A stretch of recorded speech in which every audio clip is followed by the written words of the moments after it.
You're ready to start. Okay. Hold on a minute, Matt. We just have to get on. And you're good to go, sir. Hey, everybody's ready, then the regular meeting of the Mayor and Council of the Borough of Lavallette for Monday, May 18, 2020 will come to order. Please call the roll. Due to the coronavirus, Councilman Borowski, Good evening, everyone. Councilman Lamb, Here. Council President Salem, Here. Councilman Stogsdale, Here. Councilman Finter,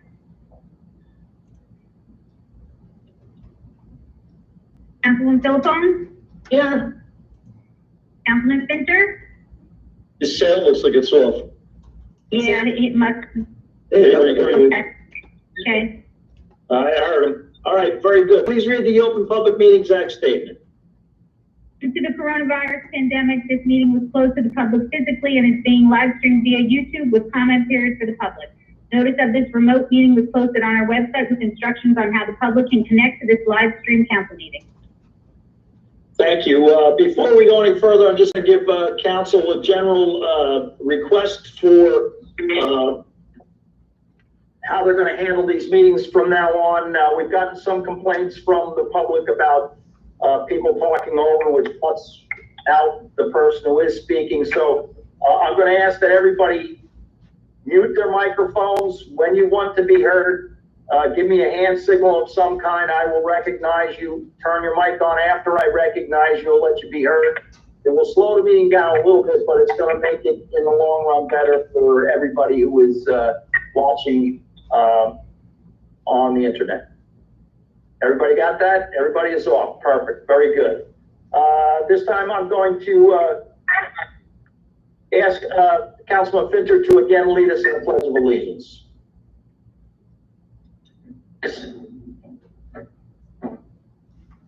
I pledge allegiance to the flag of the United States of America, And to the republic for which it stands, one nation, under God, indivisible, with liberty and justice for all. Thank you, and Dave. justice for all. Okay. Thank you, Dave. I want to welcome the public to our, this is the third time we've done this on the internet. I think we're getting a little bit better. Everybody's got a picture here today. Weather wasn't absolutely great last weekend, although there were a lot of people around. And, you know, I was hearing fireworks going off late last night. I think minimal number of complaints. There's always a few, but I think we're doing pretty well with public cooperation. There's always going to be a few that either refuse or forget to wear their mask, and we just got to hope that this whole virus thing is going to terminate quickly, sooner rather than later, and I'm hopeful that the governor will continue to loosen the restrictions as he has been doing, and hopefully by summer, June 20th is when we open up our beaches. We'll be ready to go full boat.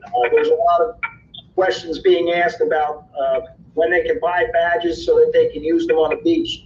We need to make the public understand in Lavallette, you do not need a beach badge until January 20th when the beach is publicly open. No badges till then, and we will keep you posted as to how we're going to sell those badges. Mr. Price will talk about that in the last section of the meeting. Okay, I did neglect to mention, I wanted a moment of silence for Kathy Ferreira, Kathy Helmstetter. Miss Kathy was the lunch lady at a Lavallette school for a good number of years, worked in a cozy nook. Her family was right across the street from Borough Hall on Washington Avenue, a big part of the community. I know that she had some underlying issues. We will miss her. I'm not aware of any other local deaths. So with that, I'm going to move on to the consent agenda. I'll read the motions, resolutions by number. After I read them all, I'll accept council comments when indicated by some form of communication with a hand signal. I'll let you make a comment on any of the resolutions. You'll have to identify it by number, please. Number 137, authorizing a refund of gazebo rental permit in the amount of $200. 138, requesting approval of items of revenue and appropriations per NJSA 40A4-87. Mr. Bryce, can you tell us about 138? What are those items of revenue? That's a $500. That's a $500 arts grant that she's incorporating into the budget. Okay. Very good. Easy enough. Number 139, authorizing a refund of an electric bill credit in the amount of $77.73 due to the sale of the home and payment by both the buyer's attorney and the seller of the home. Number 140, authorizing refund of gazebo rental permit in the amount of $200. 141, authorizing refund of a gazebo rental permit in the amount of $200. 142, authorizing a facilities use application to Vibe Sessions with Kate LLC for hold meditation classes at the Virginia Avenue, Ocean Beach on Thursdays in July and August 2020 from 8 a.m. To 9 a.m. And 143, awarding a contract to Cherry Hill Winter Ford for the purchase of a 2020 F-150 pickup truck under state contract 88728, amount of $40,801.80 for the Lavallette Police Department. 144, appointing 11 Class 1 Special Police Officers at an hourly rate of $11 for the summer season, commencing May 20th and running through September 12th. 145, authorizing a credit towards a bill in the amount of $137.86 due to the house being vandalized and water left running inside of the home. Does any council member want to discuss any? Anita, I saw your hand first. No? Mrs. Philippone. Yeah, just one thing, Mayor, on 142, the use of the beach for the meditation activity.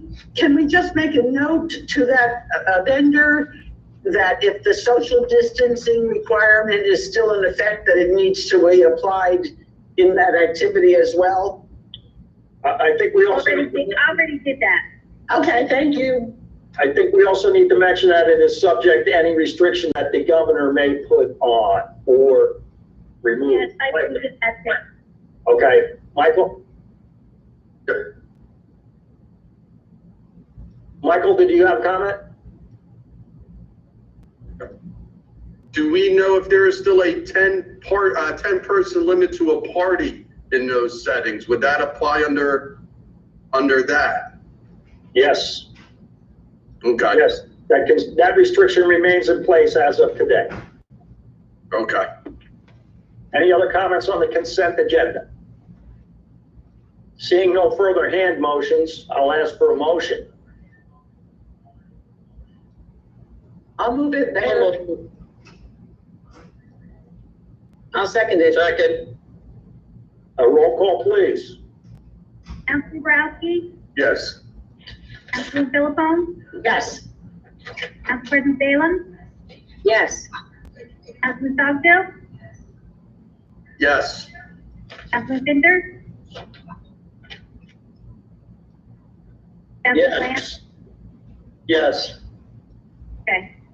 And that motion is approved. That takes us on to off consent. Number 146 is the bills list in the amount of $647,868.99. I will accept the motion.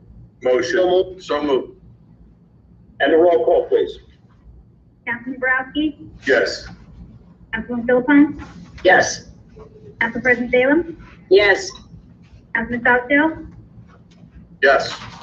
Councilman Finder, Councilman Lance. Yes. Yes. Thank you. And that motion is approved. That will now take us to the most important part of the night, the unfinished business. And I'm going to let Mr. Bryce lead us through the numerous proposals, requests for suggestions on many topics related to coronavirus. Mr. Bryce. Good evening, Mayor. I guess the first item on the list would be to address the short-term property rental. We've been getting a lot of questions from realtors and from renters alike, asking us to clarify the resolution we put into effect early on during this coronavirus that restricted the online Airbnb type of rentals, short-term rentals. The purpose of that was to prevent kind of like an exodus from areas that were highly infected to our area, and having short-term rentals pop up that would possibly bring more infected people to our area. That was, again, introduced by the state, and given the option was given to each municipality to adopt that. We chose to adopt it. At this point, in reassessing it, I think we want to go ahead and clarify exactly how that should be interpreted, to whom it should be interpreted, and specifically what should be excluded from that. Mr. George put together something this afternoon. I was unable to get it to everyone, but if Mr. George, are you there, sir? I am, Mr. President. Would you like to comment on that, and then I'll... Yes, if I may, Mayor, members of the Council President Borough, we discussed its resolution 2020-116B was adopted on March 23rd, which tracked the language of the Executive Order 108 and also the State Police Directive Administrative Order 2020-8, which were restricted to Airbnb. Since that time, we've had some discussions and some tracking as to whether that includes all rentals or whether it was aimed at the rentals without a realtor, who's located in a brick and mortar location, whether or not it's in the area that's being rented or not. We discussed it again at length today and reached the conclusion that should the mayor and council wish to address the question of rentals in the traditional sense, like my family took me when I was 5 years old, and I'm sure everybody else has done, where you rent for a week with an established realtor. One of the reasons being the realtor is a conduit for your rules and regulations, and reinforcing that also a written lease as opposed to just an online booking for a day or two. And it was felt that these factors make it significantly different than the Airbnb a resolution that was put in place, and also that it was put in place when the emergency hadn't even peaked yet, and people were bailing out left and right from the highly infected areas in northern New Jersey and in New York simply to escape. Based upon that, I put together a resolution which allows rentals of 7 days or more, which tracks a longer term rental, some of whom rent for year to year and have been back for years in their same location for 1-2 weeks or a month. And that's the resolution which I forwarded today to the clerk, to Mr. Bryce, and to the mayor for review. Now, admittedly, it was done late because we didn't have that conversation till well after 4 o'clock, actually closer to 5. But that would be a proposal for you to consider. I'd just like to comment that where the 6 days or less our outlaw came from, we have discussions similar to this every week with the island mayors, and they in unison have agreed to try to get each of the councils to accept banning anything less than 6 days or less. So they want to encourage weekly. You're going to rent for a week, then we're not going to consider that short term. But anything less than 7 days, 6 days, 2 days, really is what we're trying to restrict here, so that people are not escaping North Jersey, where the concentration is much heavier, and coming down here for just a day or two without any real ties to the community or the location, and potentially bringing the virus with them and further contaminating. Obviously, this is part of an emergency resolution, which can be changed on very short notice. I see you, Joanne, I'll get to you in a second.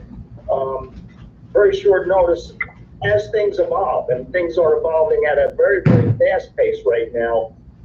So I suggested to Mr. Joyce that we include that six-day ban, and also that we exclude the hotel motels from that, because mostly they get for a day or two or the weekend or 3 days. So we really don't want to shut them down. Thank you, Lewis. If I may, I'm looking at the draft which I have in front of me. It continues the Airbnb Resolution 2020-116B. The second part says all seasonal rentals of residential units are prohibited for less than 7 consecutive days unless the governor lists the. And then the third one says it shall not apply to hotels and motels located in the North Carolina.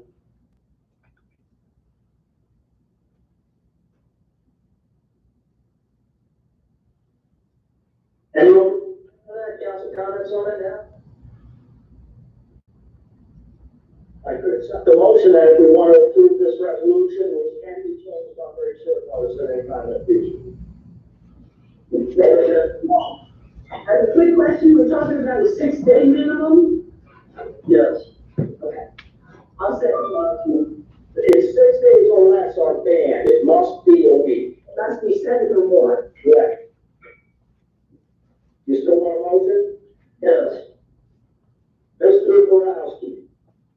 Mayor, I can understand going through the realtors, how the realtors would be able to enforce such a resolution, but how are we going to control the police the online forum?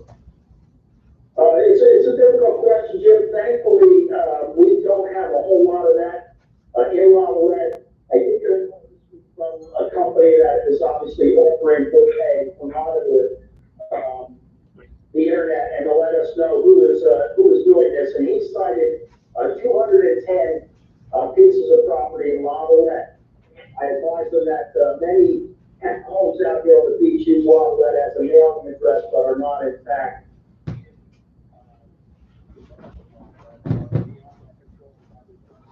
Anyway, he's going to look into that and get back to us. But you know, I'm hoping that things are going to evolve very, very quickly where it becomes irrelevant anyway. But it's a major problem, at least with the realtors involved. It's a third party involved. It's not just the homeowner and the tenant doing things that nobody else knows about. At least there's a third party. Their business reputation is on the line if they do something that's improper, and at least it's some form of oversight. Thank you. Any other comments on it? How about a roll call on it? Councilman Borowski, Yes. Councilman Philippon, Yes. Council President Salem, Yes. Councilman Stockdale, Yes. Councilman Finter, David, you're muted. Dave? I think his picture's up now, he's moving. Dave, we're calling on you, roll call. Councilman Lamb, Yes. All right, that motion is approved. Mr. Lamb? Yeah. If we're trying to promote the fact that you want to have at least weeklies on rentals, would anybody want to consider only selling weekly and more for beach badges and suspend the dailies, which we've been kicking around? It's going to create a problem selling and using monies and maybe putting our health in jeopardy in some way. It's just a thought. Mr. Lamb, that's specifically. Mayor, I'm sorry to interrupt Councilman Lamb to respond to that. You can't differentiate between beach badge amounts under Executive Order 143. I'm not quite following. The governor's office said that, and it goes back to some really old cases about the public trust doctrine of with the beaches, is that to make weeklies and then discontinue dailies discriminates against people who might travel down to the beach just for a day, and singles out dailies as opposed to people who come in on a longer term. And under the public trust doctrine, literally the cases go back to the late 40s, early 50s, that you can't set a different rate or prohibit a certain type of rate payer from using the beaches. And again, it's because of that very specific exemption in the public trust doctrine. Okay. Thank you, Mr. George. Michael, you had some comments? No, I was just gonna follow up with that same thing that we have to offer the daily as per the executive order. Okay, anyone else wishing to be heard on that? With that being said, Mayor, you want me to go into the beach operations next? I do, yes, Okay. please. Mr. Stogville, our beach captain, Jack Casino, our beach badge checker, Pam Casino, the police chief, DPW superintendent, everybody, we've all been collaborating as far as how everybody's involved in this process regarding the beach operations.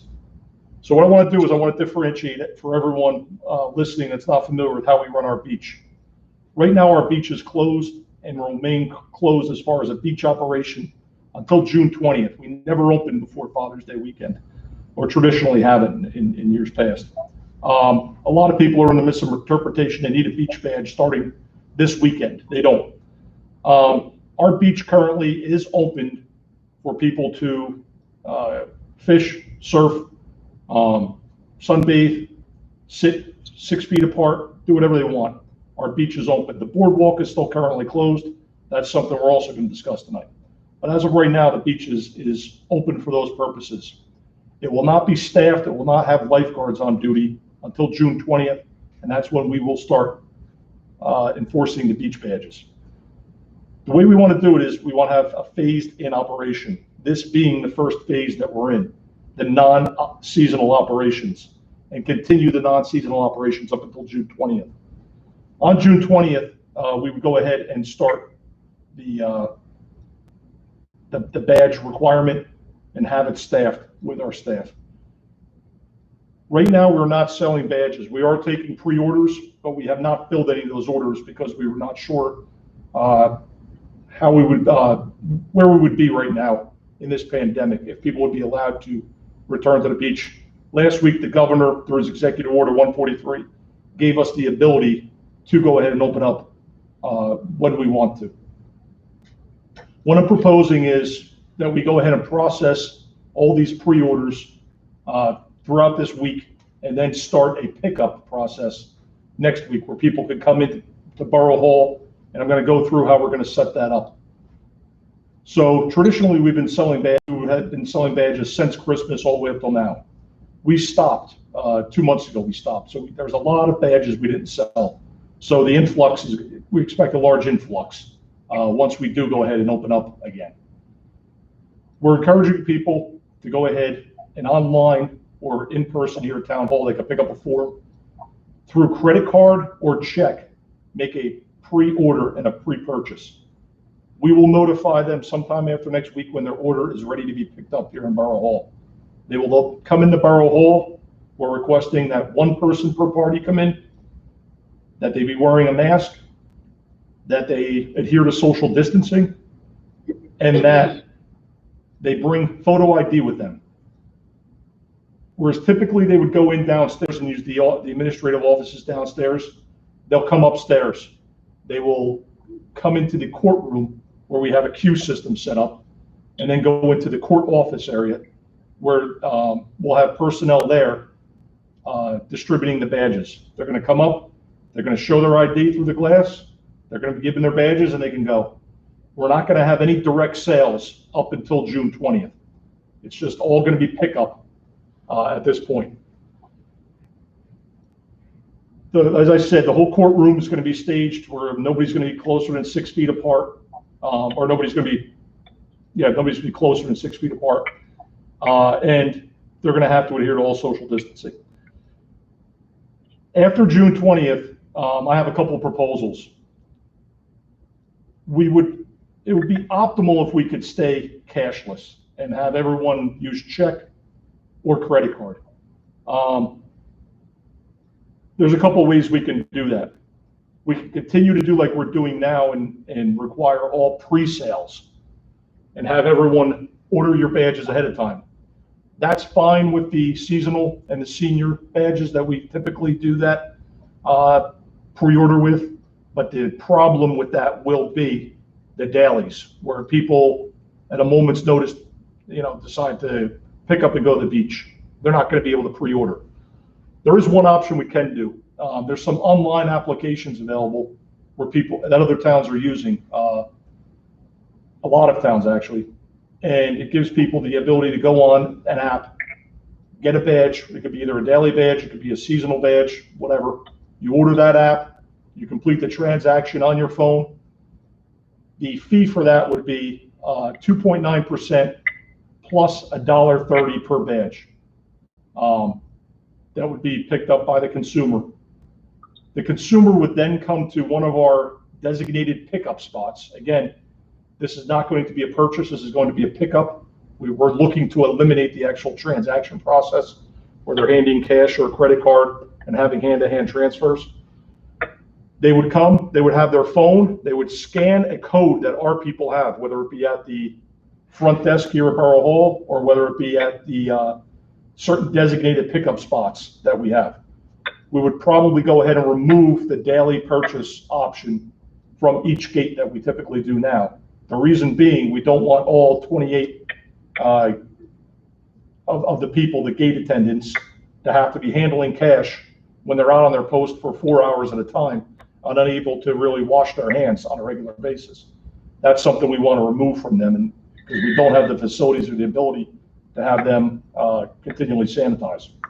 So if we have them go to a certain site, they're going to bring their phone there, they're going to scan it, the transaction completes, and then the attendant will know to go ahead and dispense whatever type and whatever quantity badges to the person that just completed the transaction with their phone.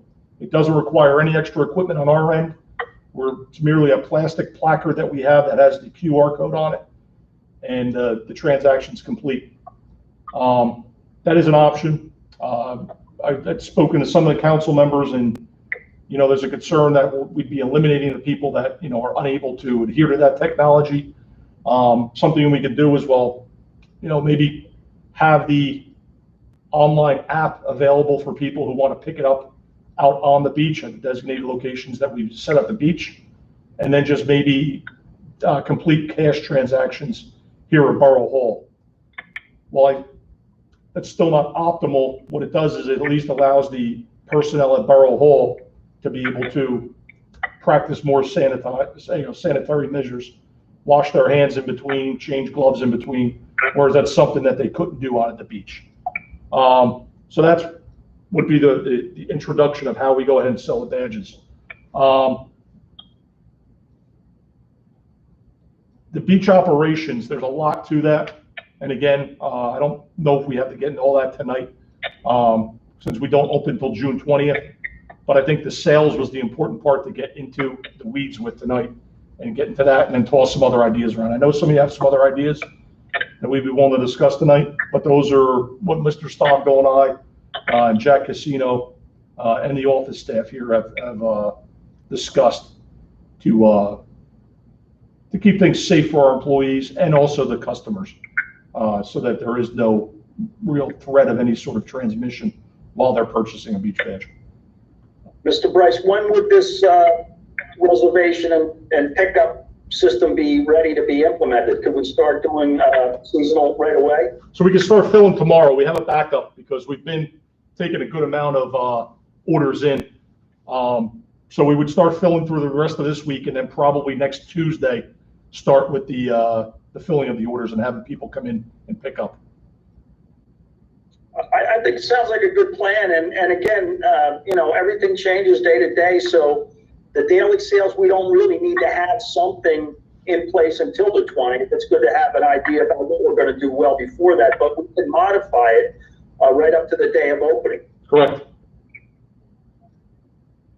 So at least we get our seasonal badges sold and out the door. We could use the cash flow, and then we won't have a huge backlog the closer we get to the season. So I think we ought to implement at least that part of it right away and plan on implementing the daily sales as discussed, with the ability to modify that as we go along. Okay. Mrs. Philippone. I think it's extremely complicated. I think we have a lot of people that are not going to be able to do that. I don't really like the use of the upstairs courtroom, only because there's no supervision up there, so they'll be hanging out in the hall and who knows what, unless you're going to stand out there and monitor them. Where they're going to go, down the hall, down the stairs? If there's there could be a long line like we usually get. Are they going to come in and out of the elevator? A lot of issues with using the upstairs. I think this telephone thing and pick up here and pick up there is very, very, very complicated. I understand it, but I think most people won't. And I think there's a lot of people that do not have cell phones that can operate under those auspices. And I think it's a little bit of overkill. We don't need gloves. We need to clean our hands. We don't need soap and water. We can use hand wipes.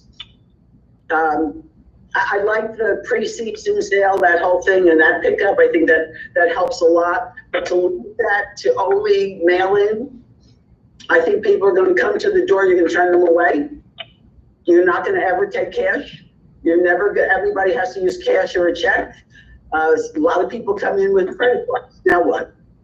How much cash do we actually take in over the counter down there, Mr. Bryce? Do you have any idea? Is it actual cash? Yeah, we looked and we're estimating it's probably less than 10% is actual cash. Most of it is checks and credit card. And to correct you, Mrs. Philippone, we are going to take credit card and we are going to take check. You said we weren't going to take credit card. If you mail it in, but what happens if somebody shows up? You're going to turn them away because they didn't do it on mail-in? How are you going to even advertise this? Well, as we discussed, this is all right now. This is pre-season, so we're going to put it online. Nobody needs a badge until June 20th, so we can accept their order and then make arrangements for them to pick it up at a later time. They're going to come back to go to the beach. Under normal circumstances, wouldn't we already be selling badges in the office? Yes, as I said, we would have continued at Christmas and been nonstop. We started at Christmas and then we stopped in March. Right. I understand stopping, but I don't know. I think it's overly complicated. Do you have a plan? I think we can simplify it. I don't know that I think it's all overkill. I think that there's enough backlog now that, for the next week or two that we can implement this plan. And if you have some other suggestions along the way, we can implement that again after the next meeting. Mr. Brodsky, go ahead, Joanne. Just one suggestion. If you think of like a plexiglass shield, like you were going to the bank and then you used to slip the money under the little opening on the bottom. You can buy a temporary shield and put it on the counter. They can line up going out the door, down the ramp, and into the parking lot, all the way down to Route 35 on Washington Avenue, and be 6 feet apart. When was the last time you were in the Borough Hall? Well, we have everything blocked right now, but it doesn't have to stay blocked. You didn't see the new construction. What new construction? Take a look in the Borough Hall tomorrow. We're doing exactly that at the counter. Yeah, so what's I don't understand what the big to-do is about not having people come in. Maintaining a queue for a large number of people, we need a bigger area unless they're going to be outside. So we were going to do a Disneyland style queue in the courtroom itself with the chairs, and then let them go in that hallway and then back out. So they have a flow. So Mayor, if I could address Mrs. Philippone. So the concern is there was another town to the north of here that over the weekend did open up their badge sales, and they got heavily inundated. What we want to do is we want to control that by having the sales filled out, to contact the people, tell them to come in and pick it up and do it at a trickle. What it's going to do too, it's not going to be an actual transaction. What they were doing was actual transactions, which took the amount of time. This is, you show your ID, you get your badge, and we anticipate it's going to be minimal time and minimal turnover to get the people out of the building. Whatever. Jim, you have a comment, Jim? Yes, Mayor. My concern is this time allocation for when you need to come pick up your badge. You have to come when you're assigned the time. If you are up north and only are here on the weekend and you get assigned Wednesday at 2 o'clock, you have to present that Wednesday to pick up your badge. Michael, go ahead and answer that. Okay, so under the plan, you will be called that your badges are ready to pick up. You'll be given a time. If that time is not convenient for the person who's assigned to pick that up, they can simply make another appointment time and at that time come and pick up the badges. We don't want to make this, well, if you don't come at this time, you're not getting your badge. That's not what this is about. This is, again, setting times for people to come get them to avoid the fiasco that was Belmar this weekend that made national news. Thank you for providing the clarity in terms of having the ability to reschedule, and that's the idea. Here's your time. You can come in that time, great. If you can't, let's set up a time when you can. And it's a quick, you show your ID, you pick up your badges and you go. There's no monetary transaction of any kind, whether it's check, credit card, or cash. It's simply pick up your badges and go. It should be to go back to the Disney World reference, it should move like a belted attraction. Anita? I think this is kind of a crazy question, but is it possible to mail badges to people, or is that much too expensive? That would be a considerable cost. Would it be too costly? Okay, because that would have been so much easier if we could have done that. Buy a badge, leave your address on the application, and then we mail it to that address. All right, just thought about that. Jim, did you have another comment? Mayor, so this serpentine line that we're planning on, that's just for when the people come to pick up the pre-ordered badges, or is that when the badges actually go on sale? For now, it's for the pre-order. We're going to take it one step at a time, and we know that we're going to get some people that want to walk up. Hopefully, we'll be able to take care of all that pre-order stuff that we normally would be taking care of right now. We're trying to get some pressure off of later on when people want to walk in. So we're going to have another plan down the road, but we'd like to clear out pre-orders right now. How much would a daily badge cost if we were accepting cash? $12. $12.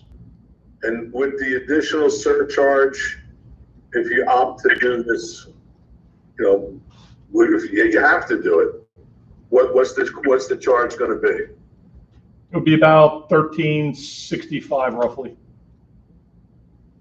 And the same would apply if you were buying a seasonal or a weekly badge at point of sale at the Boardwalk also. Yes. But they will accept a check at the Boardwalk. We haven't gotten that far yet. Because it's been my experience that a lot of people, when they come in and want to pay with a credit card, and they're told what the additional costs are going to be, a lot of them scramble and try to find a checkbook or go get the cash, so they aren't having to pocket those additional fees. Some people it's irrelevant to them, but from what I heard from someone who used to work in that office, that's not an uncommon occurrence. We're not suggesting there aren't issues with the program. Everything is open to suggestion right here. This is a plan that Mr. Price came up with. Mrs. Philippone, more comment? We don't sell season or weekly badges at the Boardwalk. We only sell dailies. There's no way to process a credit card at the Boardwalk. And I don't think anybody buying a daily badge has ever attempted to give a check for it anyway. I could be wrong. The Boardwalk is all cash. Yeah. The problem with the 3% fee is at the counter with a credit card, and we've been doing it for years. So it's not too common that people come in and don't realize that they're going to be charged 3% for credit. I think that the 3% is on the daily attempt to purchase on site. Anything other than that, you can still go to the Borough Hall for. But while Mayor, the 3%, the 1365 would not be what we're charging on the Boardwalk. That would be what we're charging at the office. No, I think the plan is to have some kind of an app available. How are you going to give change to people? Oh, you mean do it pre-ordered? Yes, pre-ordered, and then you use your phone to identify yourself, like you got that little crazy thing. But if I just come down, I didn't pre-order, I don't have an appointment, and I walk to the Boardwalk and I want to buy a badge, am I going to be charged $13.65 or am I going to be charged $12? Michael?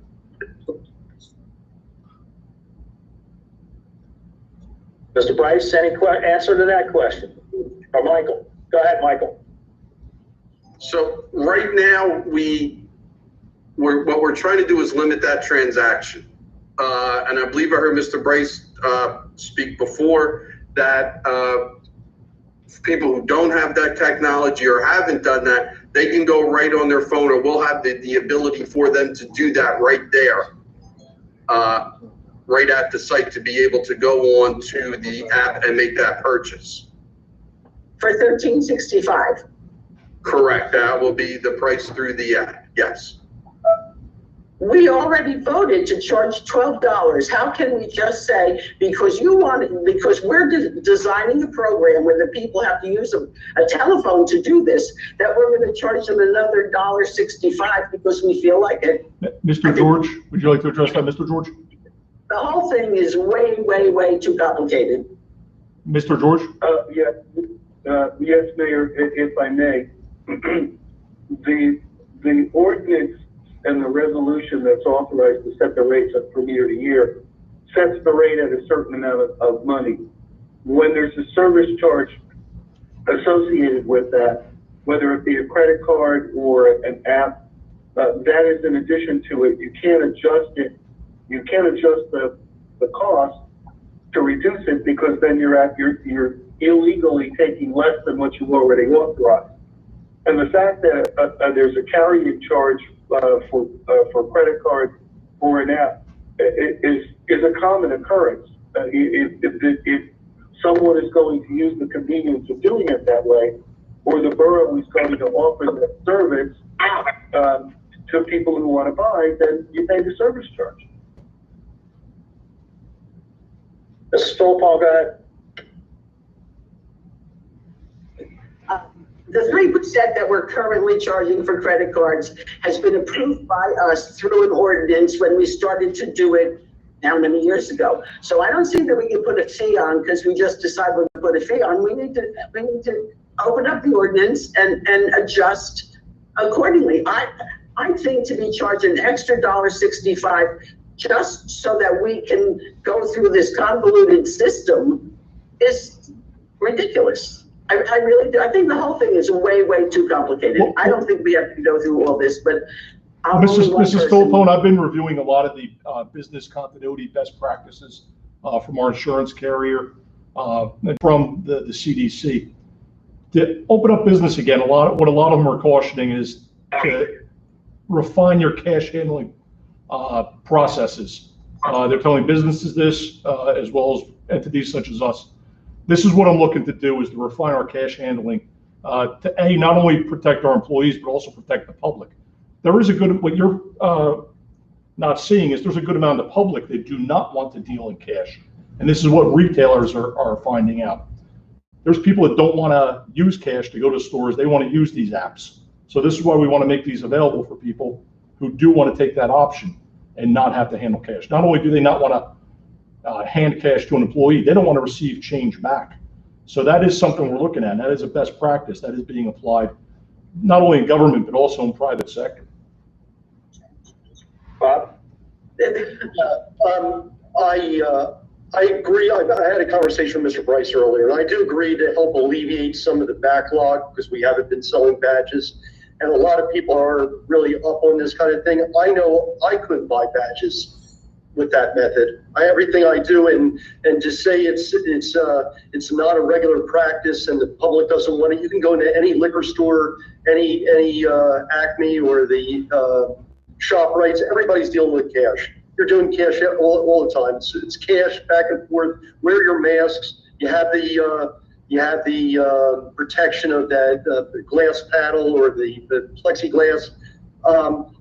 This is another method. I agree with it, but I think we're going to be losing a lot of people with not being able to use cash to buy badges. Well, again, Mr. Lamb.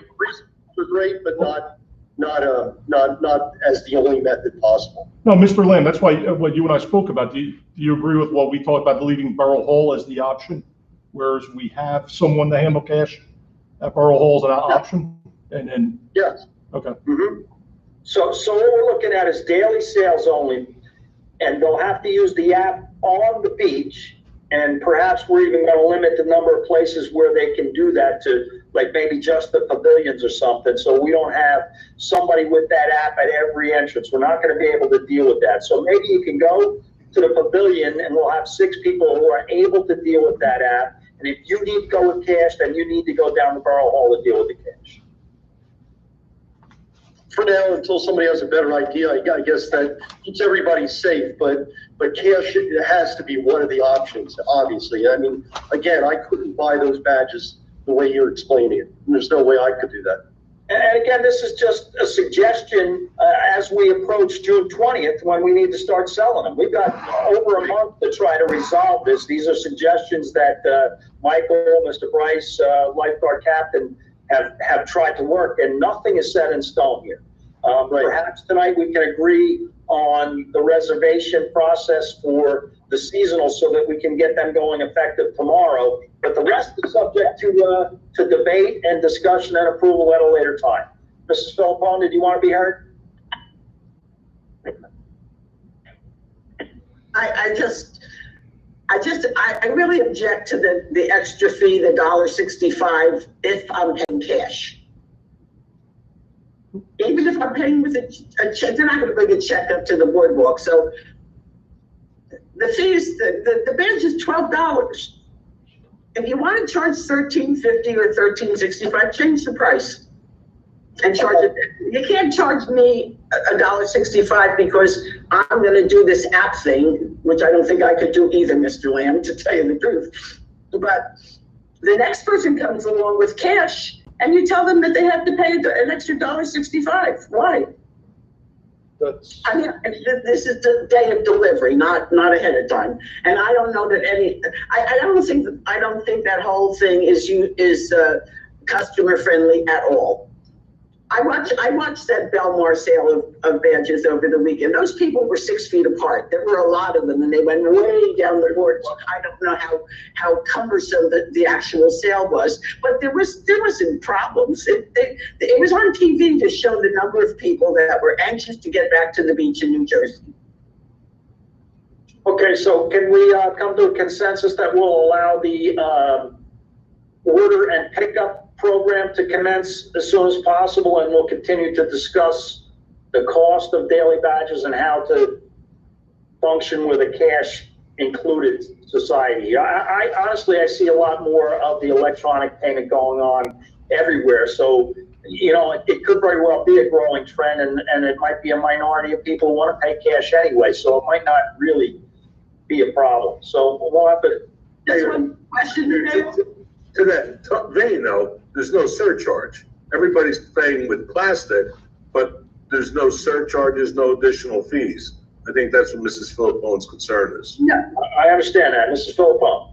well, the fee remains if you use a credit card, because that's in our ordinance, and that is a fee that's charged to us. That's not money that, you know, we're putting in our pockets. Just one last question. If somebody came to pick up seasonal badges without an appointment, could they be serviced? Or are we going to turn them away? Well, I think that the whole appointment thing took on a life of its own. What we're looking to do is restrict the time limits that they come in and give, kind of like your cable, between the hours of 10 and 12, if you can come in, or come in this morning, or come in this afternoon. What we're looking to do is just spread it out so we're not getting hit with a big wave all at once. If you come in at, we're not looking to do it 10:15, and if you come in at 10:20, we're not giving it to you. And of course, the answer is going to be, if you pre-ordered and your order's ready, we are going to give you your order. You paid for it, yes. You made a couple of misstatements. And I know the mayor wants to move on, but you're saying that the people that pay cash are paying the surcharge. That's not the case. Mayor, if I could too, I just feel we have to, I didn't get a chance to mention this yet too. Governor's Order 143 covers a lot of things that weren't put out in the media. One of the things being that it also gives us the ability to, well, not the ability, it gives us the responsibility to govern the attendance at the beach. This is something that is a little tricky. The beach isn't a regular room that's assigned a capacity. It is something that last year was a different size than it is today, and is going to be a different size at the end of the season, whether nature chooses to give us or take back some beach. Well, we currently go ahead and calculate our capacity at, and then when you multiply it and divide it and come up with, the appropriate room for people to be a proper distance apart, you come up with a certain number. How towns are going to go ahead and make sure that at any given time that number of people are on a beach, I don't know. We have 28 entrances. I don't know how we do a continuous roll call, if you would, to make sure who's on, who's off the beach. But what I would like to do is propose that we do, and again, this is something we'll talk about when we get into the dailies, but we allow ourselves the ability to stop selling dailies upon the recommendation of the beach patrol captain. Let him go ahead, monitor the beach. We know that certain beaches are more popular than other beaches. So what we may have to do is close entrance to certain areas of the town, but allow people to go to the other areas that are less populated and less, crowded. If it comes to the point, and it's only going to be maybe a couple times a year where we have absolutely no space left on that beach, then the beach patrol captain, I believe, has to have the ability under this executive order to say, we have to stop selling dailies because we will be in defiance of the order if we exceed that. So that's something we're going to want to, again, we don't need to get in that tonight, but I just want to go ahead and get people thinking about that for next time. That's something that in 143 requires us to take some sort of action. And just so you know what we're thinking about here, during the mayor's meetings, a lot of numbers are batted around. If I need 6 feet between two individuals, they could be at the center of a 6-foot square, which is only 3 foot to one end, and the other guy's in a 3-foot square that's 3 feet from the other end. There's 6 feet between them, so that's 9 foot per square. If they're standing, now they're going to lay down, and the guy is 6 feet. How big of an area are we going to give each individual that's on the beach? Because that is going to set the limit of how many people we're allowed to have. If I'm sitting in a chair, I'm only occupying a little bit. If I'm laid out, I'm occupying a lot more. So what number do we choose or use to determine what our full capacity is before we shut down the beach? Is it 9 square feet? Is it 36 square feet? Is it even more than that? Now, correct, you and I talked about this, and we've run the figures many different ways, and you come up with many different answers all across the spectrum. And again, that's something we'll talk about next time, but I do want to throw that out there, is that we probably also need to have the ability to regulate the dailies. Yes, I think we're going to need to do that. But again, the governor is, giving us these directives, but really there's not any hard information on how we're supposed to implement these, guidelines, and it could be different from town to town. I've heard 36 and I've heard 9, so I don't know where we are. Mrs. Bilton. Yeah, just to throw another little thing into the discussion, limiting dailies only limits the daily people. any seasonal person that shows up after we so-called declare this beach overcrowded, what are you gonna do about that? You gotta shut the entrance or several entrances or whatever, and turn people away daily or otherwise. And now you have 9 people in a group, all sitting together, all family members. I mean, how many square feet are they entitled to? 36 times 9 for their little group. I really have no clue how we are going to allocate the space up there, and nobody's given us any guidance on that. The social distancing requirement doesn't require people in the same group or family to be 6 feet apart from each other. Correct. They just expect that group to be 6 feet apart from the next group. So I have 9 people. How many square feet do I give that group? I don't know that you can dictate it. It depends on how they set up their chambers. We have to monitor, is the point. We have to monitor according to the governor's guidelines. We have to limit the number of people. Well, I don't know how you do it exactly, but that's my point. You can count the people. You can come up with a number, I guess, somehow. I'm not sure that I know how to do it, but you come up with a number, say each street could possibly handle, and I'm throwing out just an arbitrary number, say each street opening can handle 100 people. So you have a counter. When the 100 people are at Trenton Avenue, you shut the Trenton Avenue street, and everyone has to go down to Newark. If Newark has 100, you send them down to Princeton. If they have 100, to Elizabeth, you keep shutting off the individuals. The big problem I see is that everybody wants to sit near the lifeguard, everybody wants to sit along the water line, and that's not going to be possible. So if, in order to spread them out, you don't give them access to that heavy section of any given beach, if you have to. We got some headaches here. There's no question about that. We got a lot more thought to put into this before we come up with a firm plan. You get up at 7 o'clock in the morning and go spread my chairs all over the beach. Are you going to stop me? And my answer would be yes, but we need to talk about that as well. There'll be much more discussion on this topic. Anita? If there's a group, there has to be 6 foot around them before you get to another group. If there's a group that comes together, there have to be 6 foot around them, right? It's got to be 6 feet from the nearest person of the group to the next nearest person. Right. So are they in a line, or are they in a circle, or are they in a square? Well, that's I like it. And then throw in, 10 people per group is the maximum. And now you get people come down with the weekend, the whole family comes down, and there's 12, 14, 16 people in the group. 10 is the maximum. And now there's that headache. While keeping 6 feet. Mrs. Philpon, you're muted. Yeah. This was the problem with the Soviet Union too. How many squares they had to produce and how many widgets you had to produce. This is the same exact thing that's happening here. I like it, Bob. You'd have to force a group of 12, for instance, into 2 groups. And who's going to enforce all this stuff? I think what we're seeing here is that these guidelines are impractical and impossible to implement, and that's why the American people are revolting, and I expect further revolt and further change by the time June 20th rolls around. These rules are not going to be in effect anymore.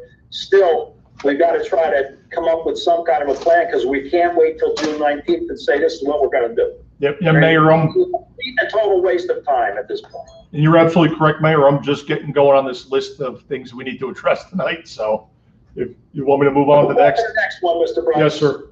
The executive order, I'll touch upon that, and these are things we could discuss right now.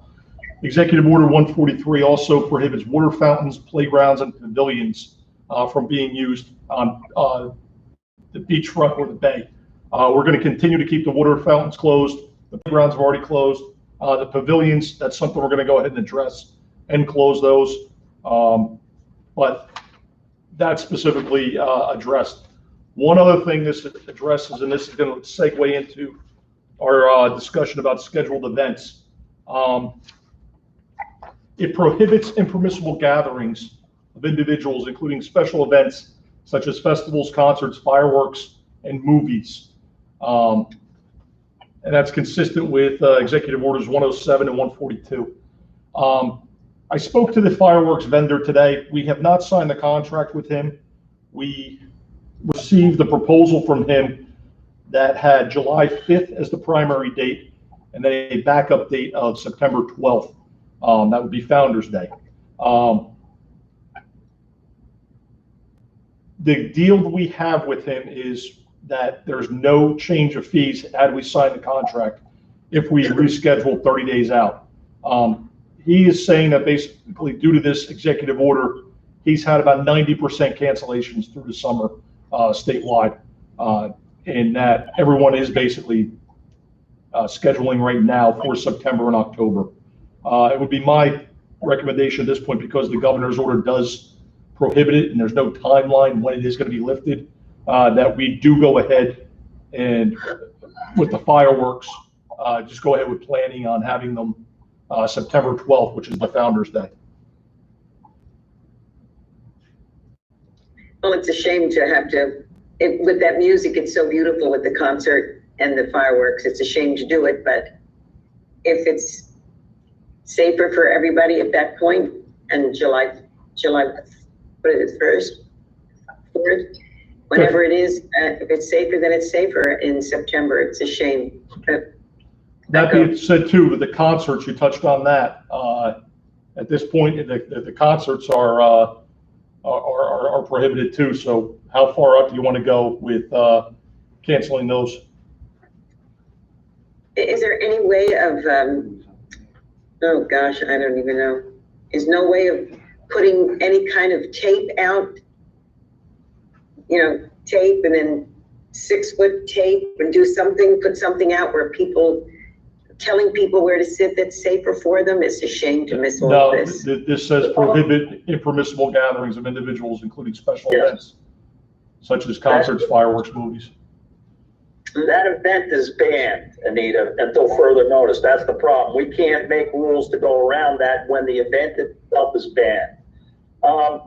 Back to the fireworks, you know, I had a discussion with representatives of the Business Association and talked about initially when we were talking about the contract for the fireworks, and I asked them, I gave them, you know, would you prefer it to be on Labor Day weekend or Founders Day weekend? They didn't really show any enthusiasm at all toward a fall fireworks display whatsoever. And Founders Day, through my own experience, and I'm sure Bob will concur here, by the time it's dark enough, most people are not there anymore. It's very few people who are actually going to witness, you know, fireworks display at Founders Day at, you know, 8 o'clock at night or 7:30. So maybe it's just, you know, it's not a good idea to have it at all this year. I initially was in favor of moving the date or having flexibility, but in talking with other people, it's not a whole lot of enthusiasm for it at all. So you want me to go for Labor Day, Mayor? Labor Day. I'm just thinking, what about Labor Day? Can we have fireworks on Labor Day? We have a concert close to Labor Day, don't we? I don't know what the date. Concerts. We may not. No concerts. Well, maybe by then we can. Bob?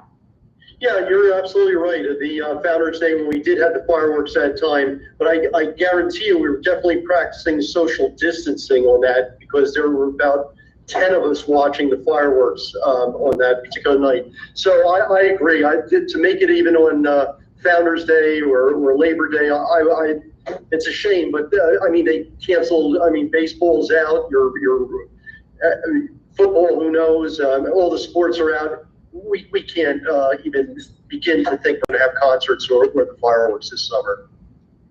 I think we're just fooling ourselves if we think we're going to be able to keep that together.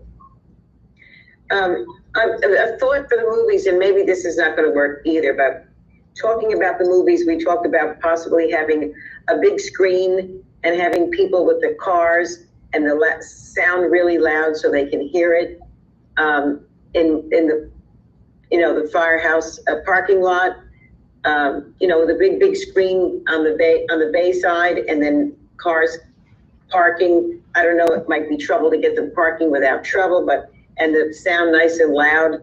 It's a shame, Movies on the Bay is such a big thing in this town. We have so many wonderful things going on that have to be canceled. Another thought we had was getting those orange cones and putting cones out on the gazebo grounds, and a group has to sit around a cone.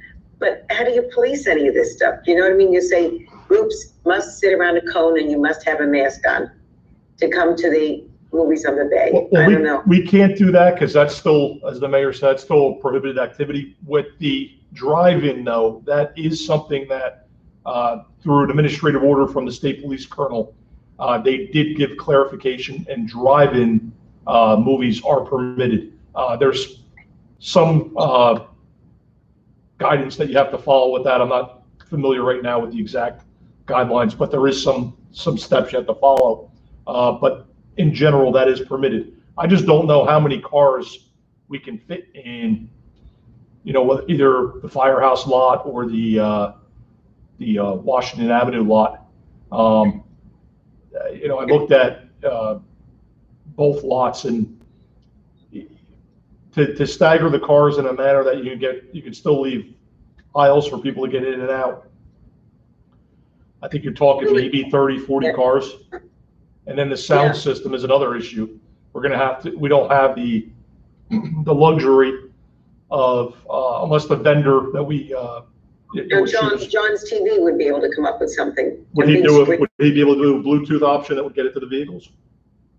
No, it would have to be a loud sound that everybody can open their windows and listen to. I don't know if I don't know how that's going to go with the area residents, but I know that an option out there is that they are able to have a Bluetooth option where it's piped into people's vehicles. And I think one of the attractions, or most of the attraction of the Movies on the Bay, is the warm summer night, sitting in your beach chair on the grass, enjoying the weather, not sitting in your car. Well, it's true. Maybe I got to have the air conditioning running because it's too hot, just sitting in the car without a breeze. I mean, that kind of takes away from what Windows on the Bay is anyway.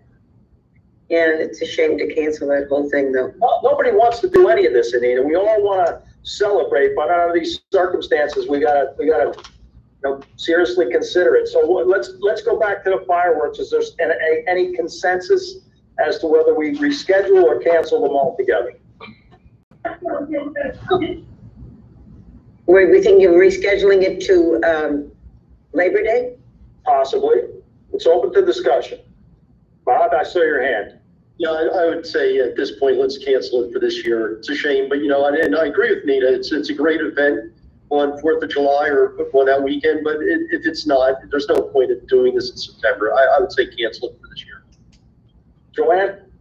Yeah, with all the other places canceling all the fireworks, if something should change at the last minute, I think we could throw together a fireworks program for any Saturday night or any Sunday night in the summer, but not something that we can plan in advance. I think at this point, cancel everything, and if we get an opportunity, then jump on the opportunity.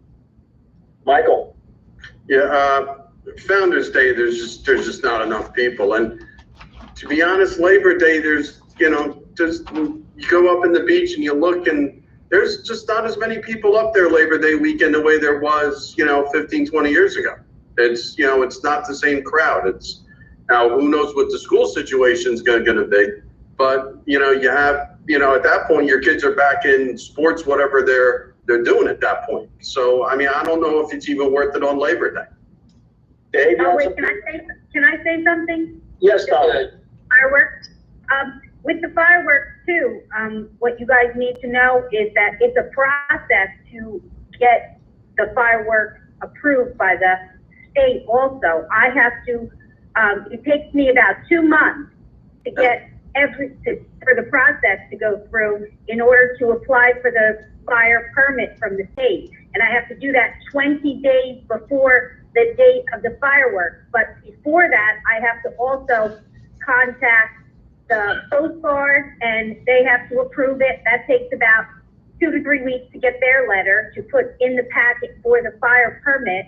I have to contact aviation, I have to contact the state marine police and get all of this paperwork from them approving it and saying it's okay, because I have to send them information.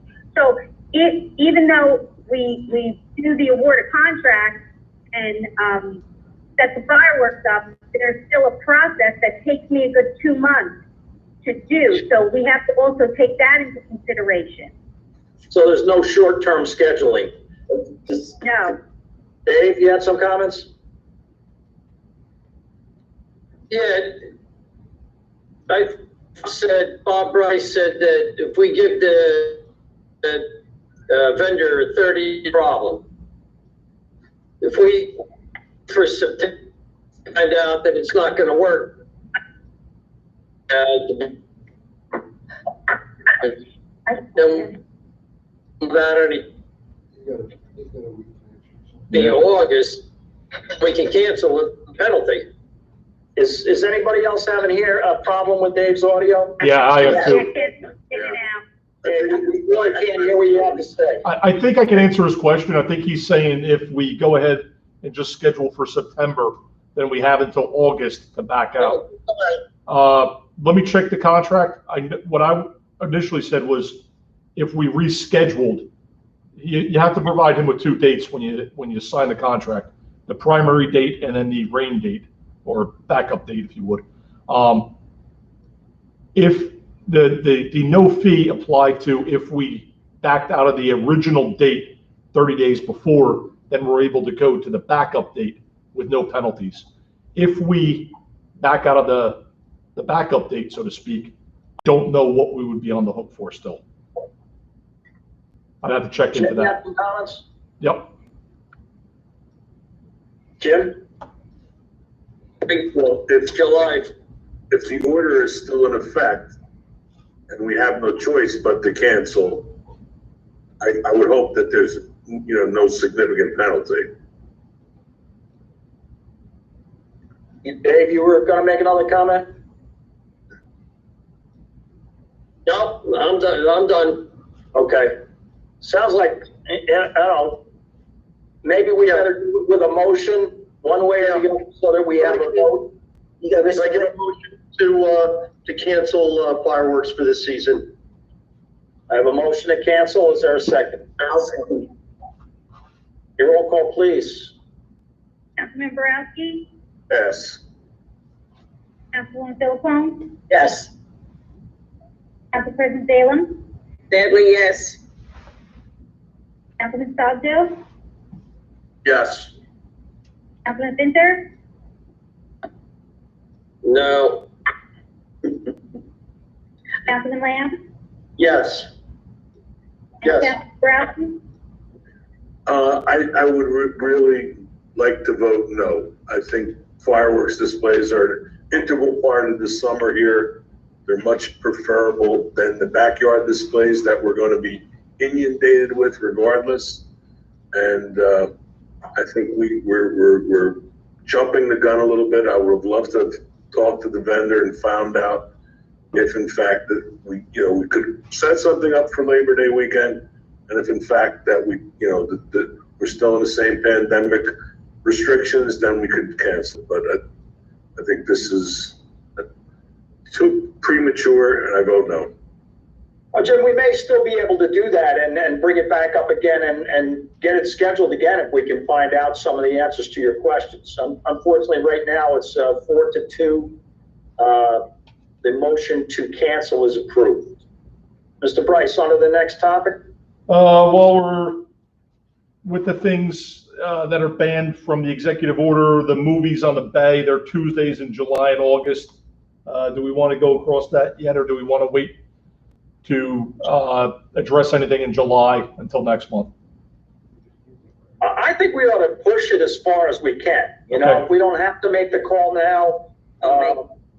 Okay, we'll wait on that one then, and then the concerts don't start until June 28th. Do you want to at least cancel the first one? Go ahead, Donnelly. You got comments, Donnelly? Yeah, I just want to let you guys know that we also, with the movies, when I pick the movies, I have to do it I do it online, and I have to pick, and then they tell me which movies are available and aren't. But with the movies, we have to pay for all the movies ahead of time. It's not like we pay them as we go. So in other words, for however many weeks, we have to pay upfront in full for all of those movies. What is the latest that we can agree to pay for those? Can we wait until, the end of June? We can wait until the end of June if we're not going to do it until the end of July. There's also a process there, and they have certain rules about when they deliver the movie. But I'll talk to them and I'll get all the regulations on it. We've never had to really ask any of this. We just usually pay ahead of time. So, but I can call her, the girl I deal with, and see what she says. Is that through ASCAP? Is that the problem? No, ASCAP, no, we go through Swank Motion Pictures. Okay. And I just want, maybe Donnelly, they might make some considerations because of what's going on. I mean, this is just this is not a normal situation. They might. Well, they might, but I would have to I'll give them a call tomorrow and see what they say. Okay. All right. The concerts, they start June 28th. We've signed a contract with him already. I don't have that in front of me right now. Do we want to at least cancel the first concert and then push it back till July and go from there?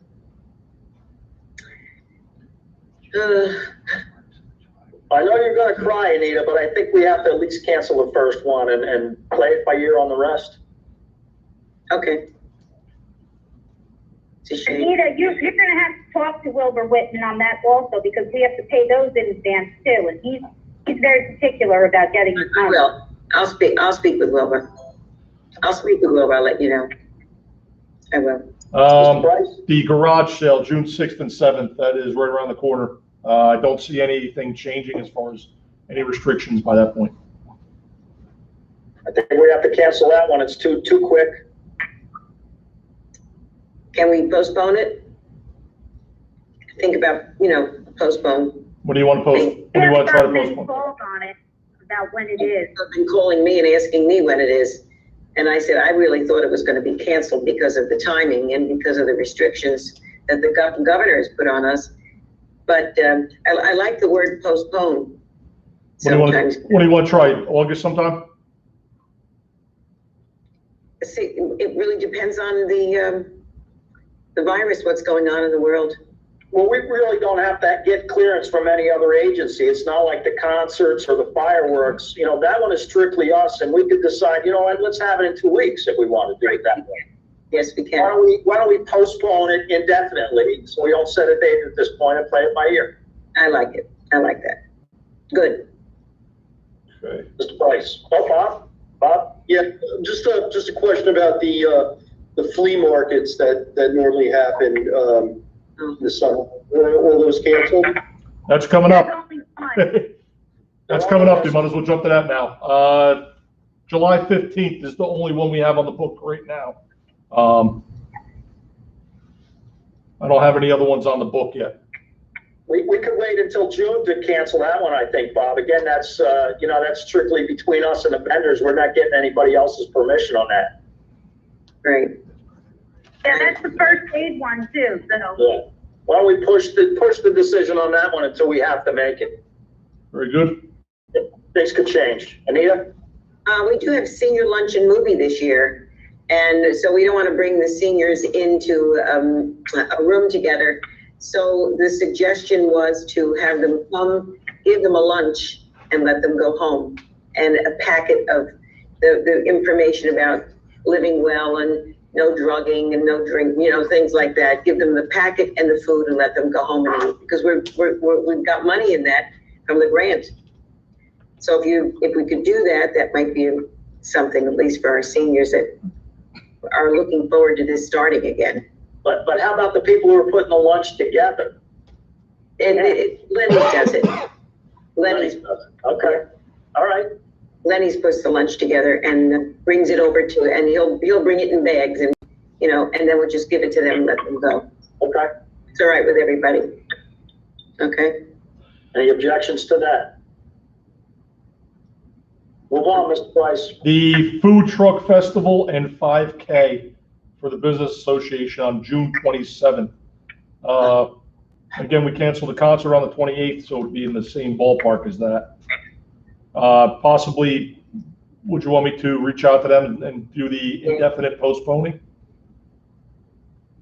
Yeah, I think a postponement might be a good idea. Anybody else have any thoughts? Mrs. Philippone, you're up. The only problem with postponing it would be in the summer season, and we don't want things down at the bay, so we'd either have to overturn that practice or have them until maybe early September or something, right after the season. Well, they are having another one in October too, so. You're not, the food truck thing in the middle of the summer, we pushed it to the first week, almost the opening week of the summer. To do it in the middle, like in August, let's just hypothetically, does that work with the crowds? Probably not. Mm-hmm. So there's a problem with postponing it to the middle of the summer season. I have no objection to postponing it to a different date, but I don't know what date. Why don't we have a discussion with the Business Association and see what their thoughts are on it? We can push that decision until we hear from them. Will do. Good. That's good. The Patriotic Bike Parade on July 4th. We can hold off if you, we canceled the fireworks. We canceled the fireworks on the 5th.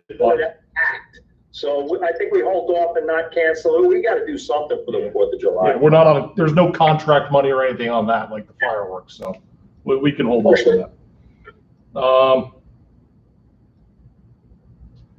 The yoga classes on the beach that we've granted permission for. They're private on the beach in the early morning. Some ocean beaches before 9 a.m. starting on the end of June. Donnelly, how many people they bring in per session? That I don't know, but if they do, we're going to have to tell them that they have to only keep it under 10. Yeah. And social distance and the way with a mask on. So I'll do the same restrictions as we did for the one we approved tonight for the meditation. Let's hear from Mrs. Philippone first. The way we pay them is determined by the number of people that participate. So we got to go back to the payment. I don't remember don't we pay?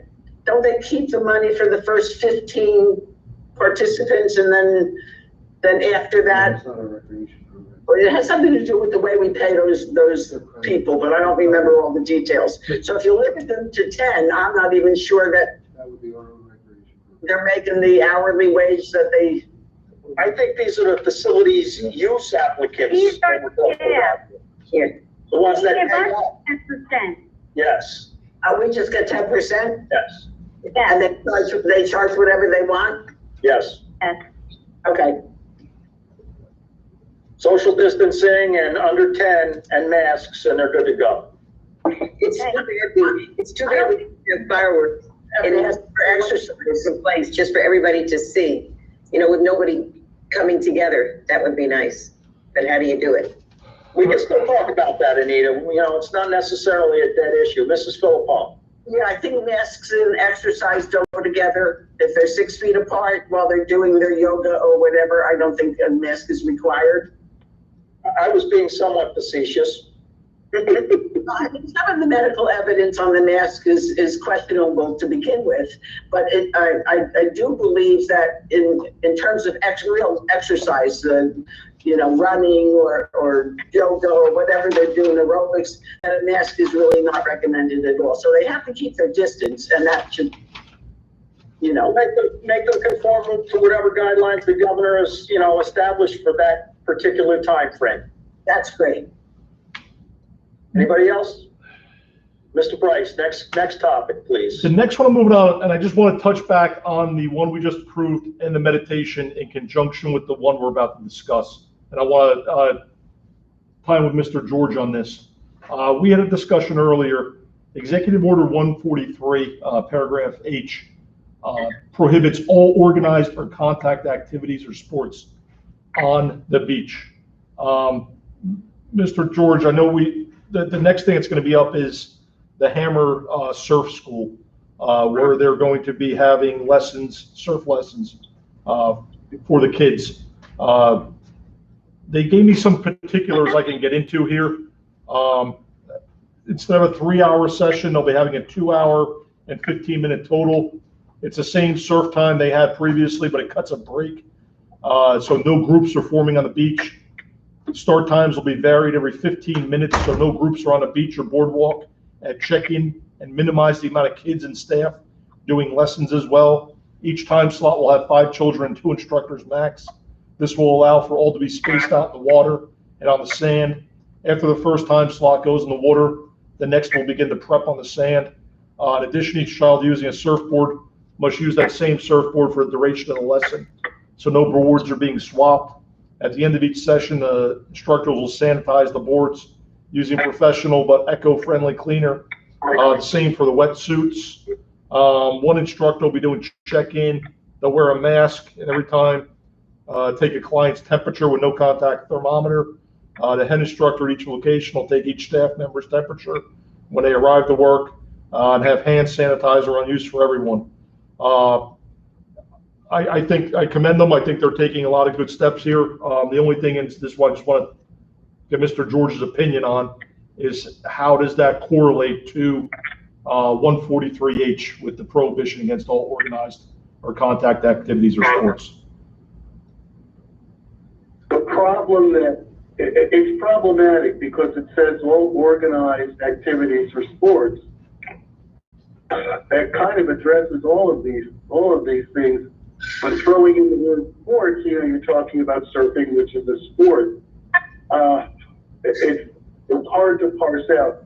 I think more likely than not, and I know that some other towns have said no and deliberately relying on paragraph H, that for the time being, until this restriction is lifted, that it may apply to them and this is mandatory, the borough has to prohibit all organized or contact activities or sports. So Can we approve his application subject to the regulations put forth by the governor? He's going to apply for a facilities use license as he does every year. Can we approve that subject to any restrictions? And the way I read that restriction, it's clearly prohibited. It's organized, it's an activity, so it is prohibited. But again, the governor could change that on Friday. So I'd hate to see a mad rush of applications prior to the season. Why don't we anticipate that, this could very well go. And if the governor says it's all right by him, it's all right by us. Bob, your comment?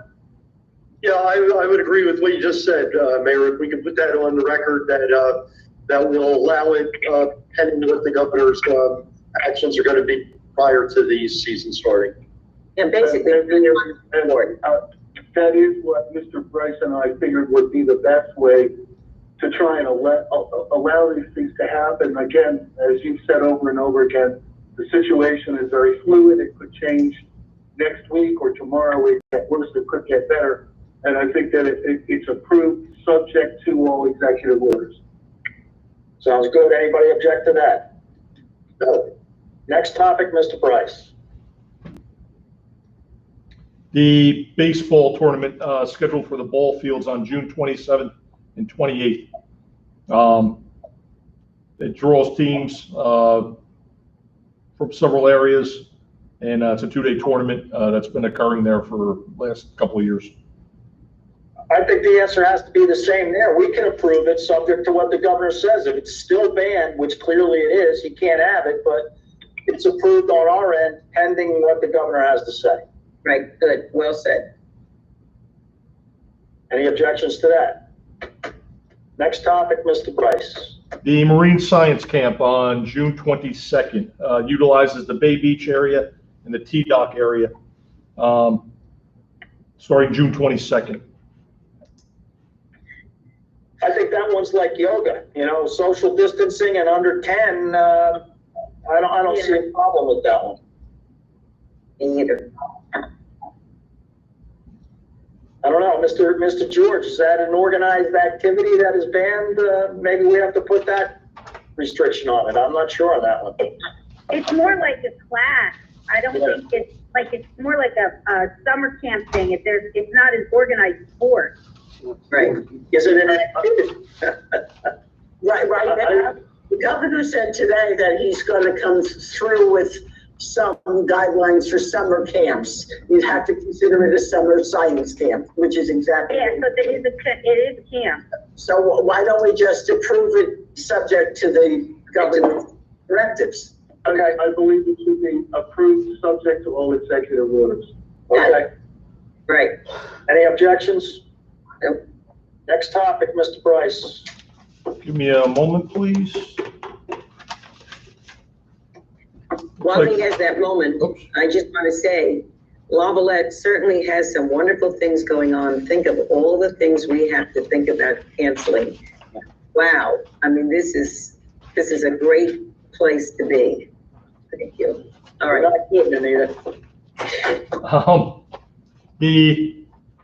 This actually, I'm going to be able to answer this for you because the state did come out with something today with tables and chairs.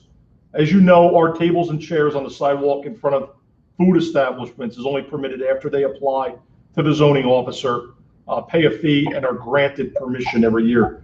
This year, we have not granted any licenses because it's a not permitted activity due to the executive orders. So therefore, we haven't even processed any. So nobody should have any tables and chairs out. We've talked to some of the food establishments about that. Today, the governor did come out with a strategic plan for restarting New Jersey's economy.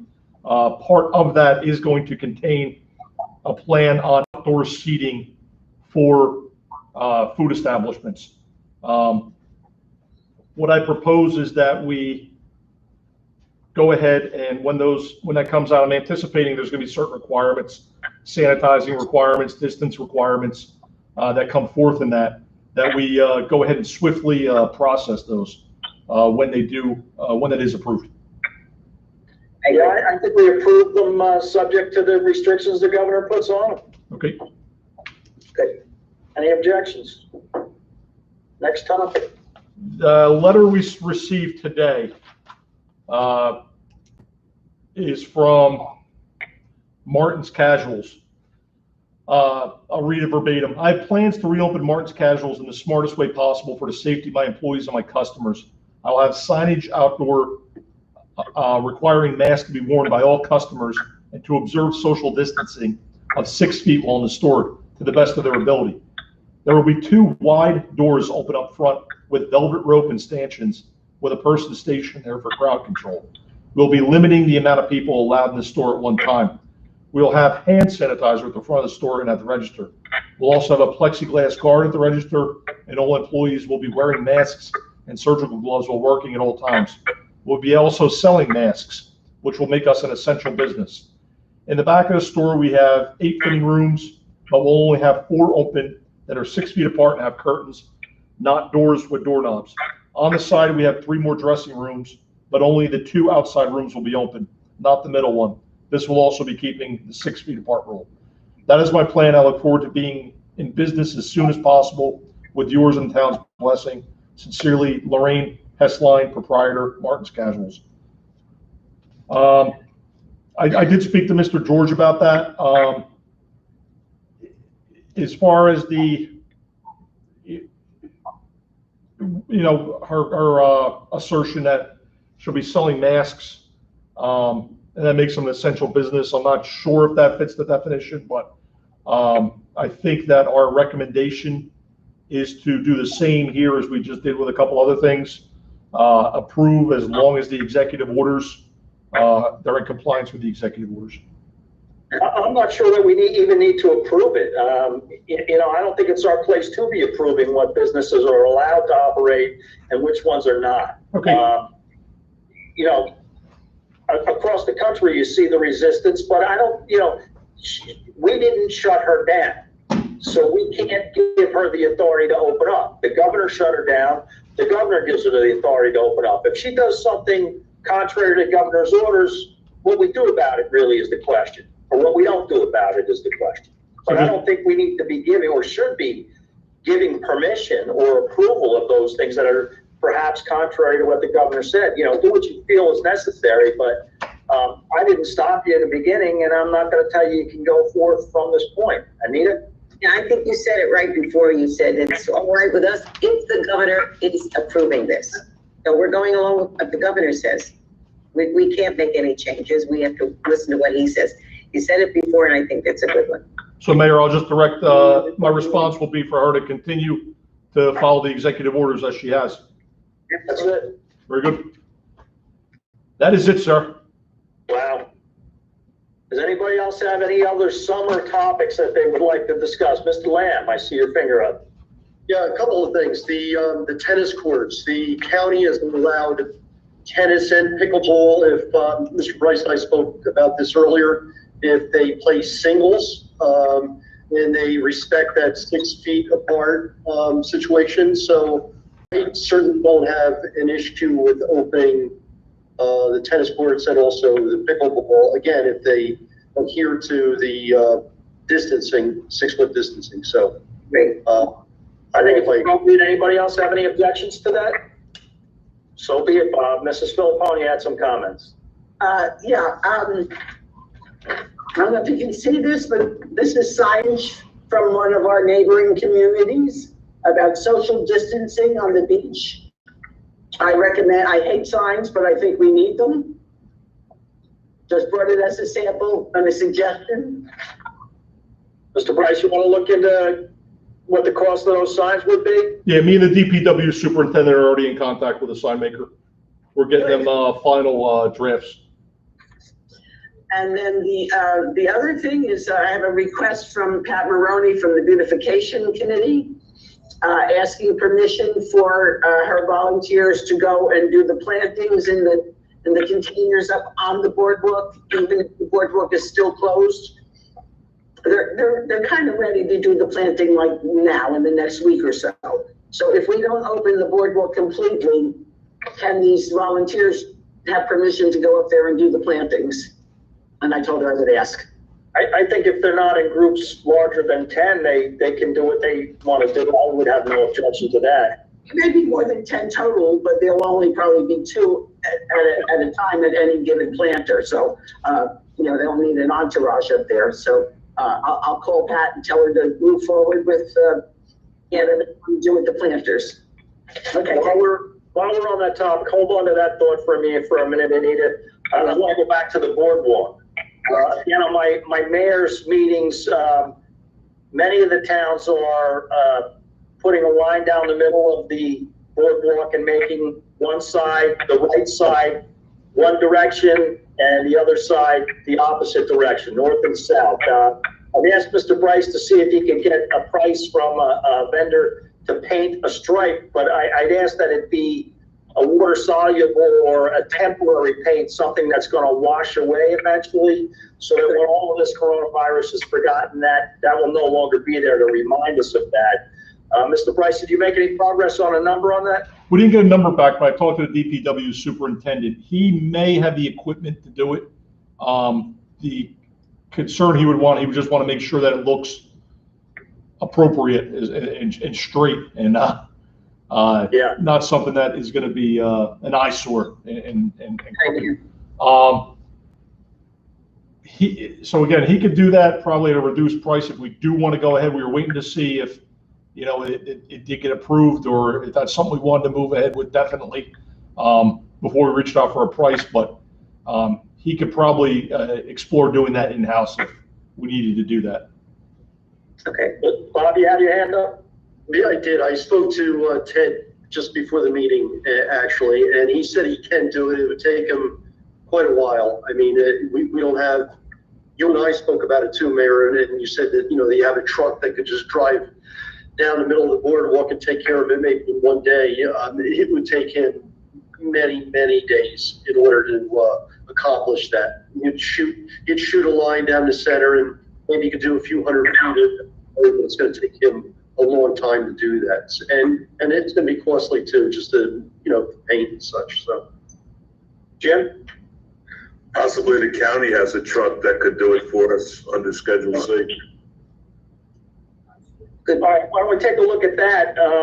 Again, that go on to the special account of coronavirus costs that may be reimbursable to the borough anyway. I think that if we got the stripe there, that we could probably open the boardwalk up then, once that's in place. Mrs. Paul. Just a question, I mean, I'm all in favor of having the two designated direction because I think that'll be helpful to keep the people apart. But I think the complication is the number of people and bicycles. Yeah, bicycles was on my mind as well, and I think that maybe we need to put a ban on the bicycles until this is over, because we know that there's a lot of people looking to use that for recreation. There's a lot more people around. On a given Monday, I'm astonished at the number of people that I see on Bay Boulevard in the morning. They're typically not here this time of year, but they are because they're not working. So I think we're going to have a congestion problem, and the bicycles are just going to complicate it. But I know that's a sensitive subject for Anita. Yeah. Just as a suggestion, Mayor, would you consider setting aside boardwalk hours? I don't have anything planned in my head, but say you said from 6 to 8 in the morning, it was bicycles only, and from 8 to 10, it was walkers only. And then the rest of the day is open to walkers. It's that period early in the morning, in the summer season, where everybody's up there all at one time. So now you want a north lane and a south lane, which limits, and bicycles. It doesn't work. So either got to ban something, which people like to ride their bikes up there. So maybe we should just think about setting aside a period during the day for bicycles only and keep the walkers off, or a time for walkers only and keep the bicycles off. It's complicated. Well, I was just thinking, we don't allow bicycles. What is it? They can only be 6 to 10. 6 to 10. They're allowed to be there. You're allowed to be there. Yeah, you one way. 5 to 10. 5, I thought it was 5, isn't it? I think it's 6 to 10. 5 to 10. 5 to 10. 5. Okay. But in the summertime, what the rule is that they can only be up there. What's the rule for the summer? 5 to 10. 5 o'clock to 10 o'clock, they can be on the, well, if you're worried about what's going on now, then just start that a little sooner if you think that's going to be a problem. Start that same hours. No? But the problem is that if you're going to have a center lane and you have to travel north or south as a walker, where are you going to put the walkers going in 2 different directions in designated areas and bicycles all at the same time? Between 5 and 10. Dave, you had some comments? Yeah, my thoughts are, bar the bicycles for the summer, be done with it, so we don't have a problem. The other thing you can use instead of painting, just get duct tape, rolls of duct tape, and put it down. It's easily removed when this is all over. It's not that costly. All right, that's something to think about, Anita. And one more thing to say is that, the boardwalk is really empty during the day. Maybe you want to change the hours for the bicycles this year. We've always... You don't want any bicycles up there this year. I got Dave saying none, and I got Anita saying, don't worry about it. I know the boardwalk is empty during the day. Everybody's on it's in the morning, it's crazy. Everybody goes up, the bicycles go for sure because they have to get there. They have to be there because they have to leave because they're not allowed. So, I mean. They need it. The thing is, it's a different world now. You got a lot of people down here that don't usually come down here this time. If you ban the bikes, be done with them, let them ride on Bay Boulevard. Well, I don't know, there's some people that like to ride on the boardwalk. I wouldn't ban the bikes. I like to ride the boardwalk too, but this is a different world now. We'll just try it, and if it doesn't work, then we make a decision. Let the bikes hours stay as they are. So, Like the bikes. I don't Just know. thinking, we're gonna be kicking this around about a stripe and also educating people, which side goes north, which side goes south, maybe signage, like Mrs. Philippo was saying, even about social distancing signs, and it's gonna be a lot. I'm thinking we're gonna be kicking this around for weeks, and the boardwalk's gonna be closed, which puts a lot of people, a lot of stress down on, Bay Boulevard and other areas of town. I'm leaning towards the fact that we just open up the boardwalk by this weekend and maybe not have for the rest of the summer. I'll make that a motion. Well, you want to update and do what, Bob? I didn't get the last part of what you said. Open up the boardwalk and we'll outlaw or not allow bikes for the season, but open up the boardwalk for this weekend. And keep it open. We'll see, and we'll monitor. If it looks like it's something that's going to be a problem, then we have to readjust it. But to keep kicking us around and lines and duct tape and people going, what's that for? And signs. And I think it's making things a lot more complicated. Just let's open it up. Michael. Yeah, I'm gonna I'm all for opening it up. I think we should do it sooner than later. I don't think we should wait for the stripe. I really think we got to get it open. Mike, I would, say we do need to, with the exception of people that are jogging and such, that people should be wearing a face mask or, practicing 6 feet. That would be my concern. I am willing to second the motion as well that Bob just had.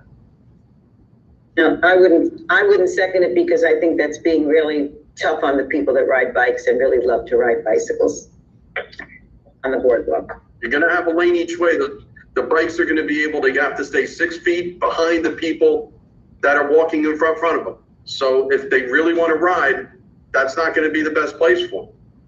No, well, maybe they'll choose not to, but I hate to just tell them. I think I have a motion and a second, unfortunately. Bob, your motion is to open the boardwalk up for the weekend immediately. Yeah, this weekend I would say open the boardwalk up and Beginning not have, Friday? Tell me when. beginning this Saturday, open Saturday, and no lines, and due to the fact about distancing, no bikes for the remainder of the season. What, you're sure you don't want to alter that and stay, and let the bike stay on the boardwalk for right now and then see what happens and then change it? We can change it in a month or in a couple of weeks if it's not working. Jim? My question is to the maker of the It's gonna motion. turn into chaos. You're better off just banning it. Okay, we got you, Dave. Jim? My question is to the maker of the motion. What's the significance of waiting until Saturday to open the boardwalk? What would you like it for right away? That's what we did with the beach. We opened it the next day. Okay, I'll change that for tomorrow. Make a new motion.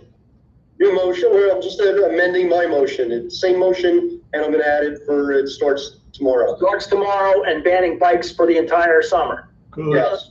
Could I comment on Mr. Lamb's original comment real quick? You can. With Mr. Lamb's original motion, that would give us time to be able to put signage up there indicating whatever restrictions we're putting in there, such as face masks, no bikes, things along those lines. So that would give us the time to be able to get those things in place. Why don't we compromise on a Friday? Make it open on Friday. Okay, I'll amend it for Friday. You know what, to address Mr. Stoggles, I would strongly recommend that people wear a mask, but I don't, if you're walking, I think a lot of people have problems breathing with masks, and that could create an issue too. So I would strongly recommend somebody does, but if we keep to that social distancing of 6 feet, I think we're good. So, Gwen? I think the governor's directive is that a mask is recommended, strongly recommended, when 6 feet distancing is not possible. So in most cases, I think they can just separate. but if you're approaching the group and it's not possible, throw your mask on. Okay. I think the people have to be responsible in all this. They're up there anyway today. They're up there. The dogs are running all over the place without leashes. So I agree with Mr. Bryce to give us a couple of days to get the signage up there, open it up, no lights. We can always address this again if things change. Agreed. So Bob, the motion is Friday morning, it's open, subject to social distancing recommendations of the governor, no bikes all summer. Why are we? Yes, Subject to change, we can always change the resolution later. agreed. That's the motion. Michael, you still want to second that motion? Yep, still second. I'll accept further comments from you, Anita, go ahead. My comment is, I think we shouldn't say something about the bicycles now until we feel they're really being a problem, and then say something. I don't think this weekend, I have to agree, it's going to be a problem. I'm anticipating a nightmare here. It was a problem. It was a problem on the weekend when the boardwalk was open accidentally. Yeah. So it'll be. So why don't we do it with the ban, Anita, and then we'll address it in 2 weeks when I have our next meeting and see how it goes. Yeah. I was thinking we should do it without the ban and see how it goes, and then make the decision. But I have a motion and a second, so if there are no further comments, I'm going to ask for the roll call. Yeah. Councilman Borowski, Yes. Councilwoman Philippon, Yes. Council President Salem, No, Councilman Fausto, Yes. Councilman Finster, Yes. Councilman Lamb. Yes. The motion is approved. Mr. Bryce, take the appropriate steps to notify the public and get the signage. Will do. Mr. Brett, you didn't vote. I will cast a no vote. Is that 2 no's, still four yeses and 2 no's? Correct. Still passes, thank you. I would rather had Wally decide. Okay, any other topics?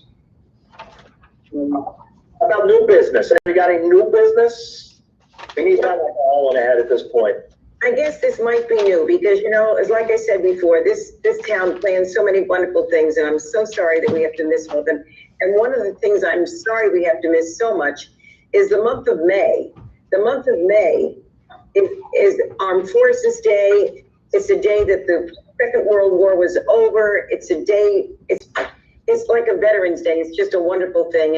And this town has so much always appreciated Memorial Day, and always the whole council, everybody does such a great job with Memorial Day, and I'm sorry that we can't be down there together. Exciting things were happening this year, which I'm hoping somehow we might be able to do something on the TV, but we cannot invite everyone down for a wonderful Memorial Day celebration. We were excited to have our speaker talk about these wonderful signs, an idea that Bob came up with for the 6 men that we lost from our town. The signs are up, so if you want to go and see them, I took a picture here just to let you know they're attached to the signs. What streets are they, Bob? They go from Camden until President, 6 streets. Camden to 6 streets, please go see them. Another very exciting thing that was going to be spoken about at Memorial Day was there was a woman that lived in this town, Lily. Her name was Lily. And Lily lied about her age and got into World War I.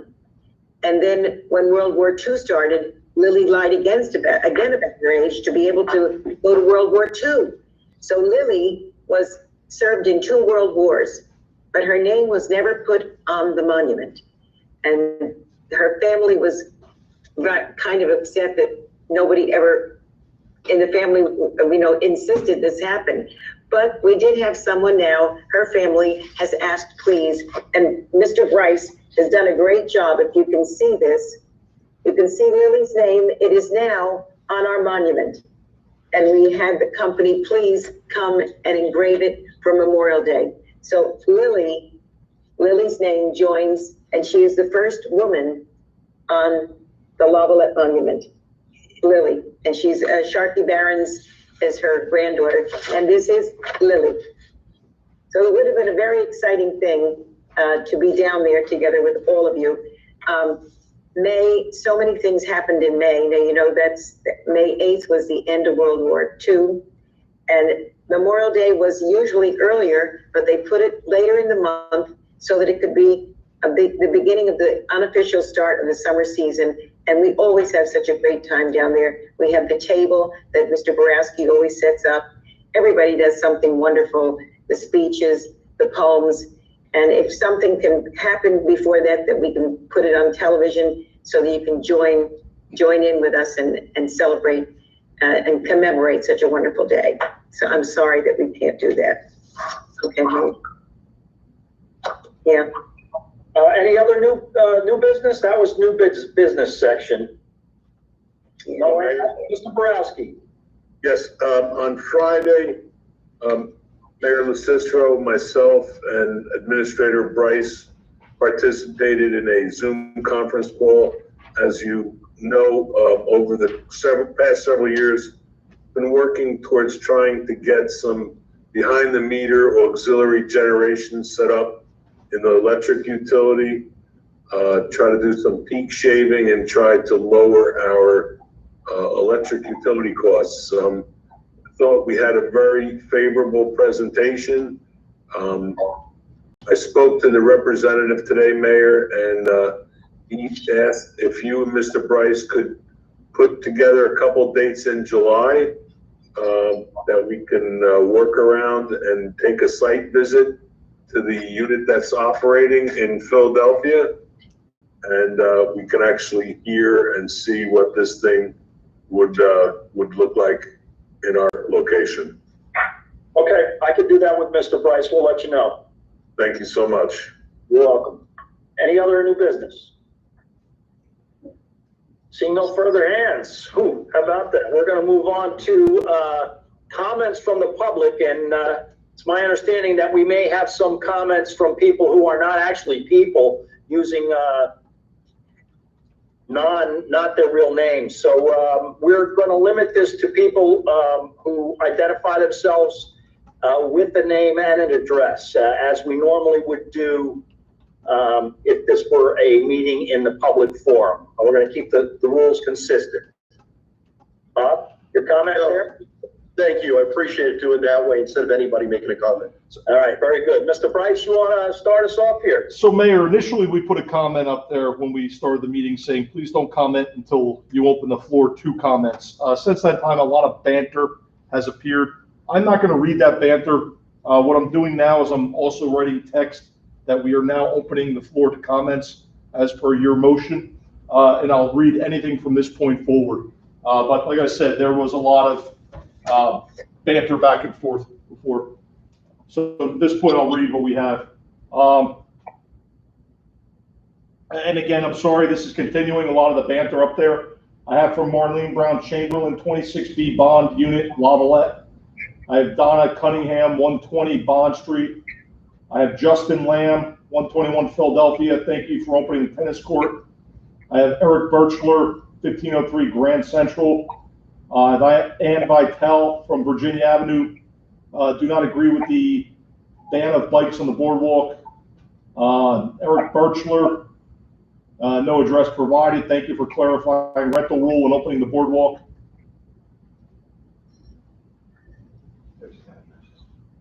Oh, yeah, Eric Birchler's 1503 Grand Central. My bad. Peyton Hunn, I agree, Ann Vitale. Mr. Mark Speaker, 111 Brown Avenue, please clarify the LBA food truck event in June. This event is canceled per the governor's executive order, correct? I have Valerie Davids, 102 Jersey City Avenue. I have Mr. Bryce, why don't we attempt to address the ones that are relevant as they come up? Mr. Very good, sir. Speaker asked about the food truck event, and that is canceled. Yeah, that's the only thing that's an actual question at this point is Mark Speaker's clarifying that the event is canceled per the governor's executive order, correct? When are we going to put that back into the hands of the business association and let them decide whether they're gonna cancel it or not? Yeah, I'm gonna contact them and we'll see if they are receptive to rescheduling it or if they just want to fall back on their other one in the fall, correct? Yes. Okay. Valerie Davids, 102 Jersey City Avenue. Don't agree with the ban on bikes. From Donna Cunningham again. What about using Venmo to pay for badges? I can answer that, Mayor. Venmo is not approved for government. Laura Garofalo, can I come in with a check on Saturday and leave with my seasonal badges? I'll answer that again too. Please pre-order. And we're not going to be open on Saturday. We're not going to start distributing until next week. So please pre-order. Send your form in with a bag with your check, and you'll be contacted when you pick them up. Donna Cunningham again, 120 Bond Avenue. Families with children want to sit by lifeguards. How are you handling that? Want me to answer that, Mayor, or do you want to? Sure. Again, we're waiting on the beach operation plans, but the lifeguards are going to have a buffer around them, just as other people are going to have a 6-foot buffer around them. So we will have a buffer around the lifeguard stand, but you will still be able to, as in the past, get close to a lifeguard stand if you need to, just within social distance. Madeline Bromley, 107 Virginia, how will we be notified to pick up badges that are pre-ordered? You'll be contacted by phone. Donna Cunningham, thank you. George Koss, 108 Bond Avenue. The council needs to formulate a concrete plan to monitor all beach and boardwalk activities and be clear as to the rules. Laura Cullen, Geyer Avenue. Could beach badges be mailed of a self-addressed stamped envelope I sent with the form to avoid having to drive down and pick them up? Want me to address that, Mayor? Yes. The problem with that is going to be the exact postage. I don't know how much postage would be needed for 3 badges, 6 badges, 10 badges. I don't know how that formula would work, so that would be a little difficult to do. Marlene Chamberlain, will signs be up by Friday for Boardwalk? Laura Garofalo, are all restaurants open there now for pickup only? I think it might, you want me to get that one again, Mayor? I think, like you said. Restaurants are pickup only at this point until the governor changes the rules. Yeah, and with the signs, we just decided today that we're opening the boardwalk. So as I said, we're going to be contacting a vendor tomorrow and seeing when the signs can get up. John Steffen, 100 President Avenue, disagree with bicycle ban status at townwide garage sale. Townwide garage sale is canceled. All right, sir, that is it. That's the only comments I see. Council comments. Hold on, sir, one more. Margaret Sherlock, 3 Morton, thank you to all of you. It's a tough job. You'll never make it everyone happy. Keep doing your best. And that is the comment, sir. Thank you. All right, close that. That's the end of public comment. Council comment time. Michael.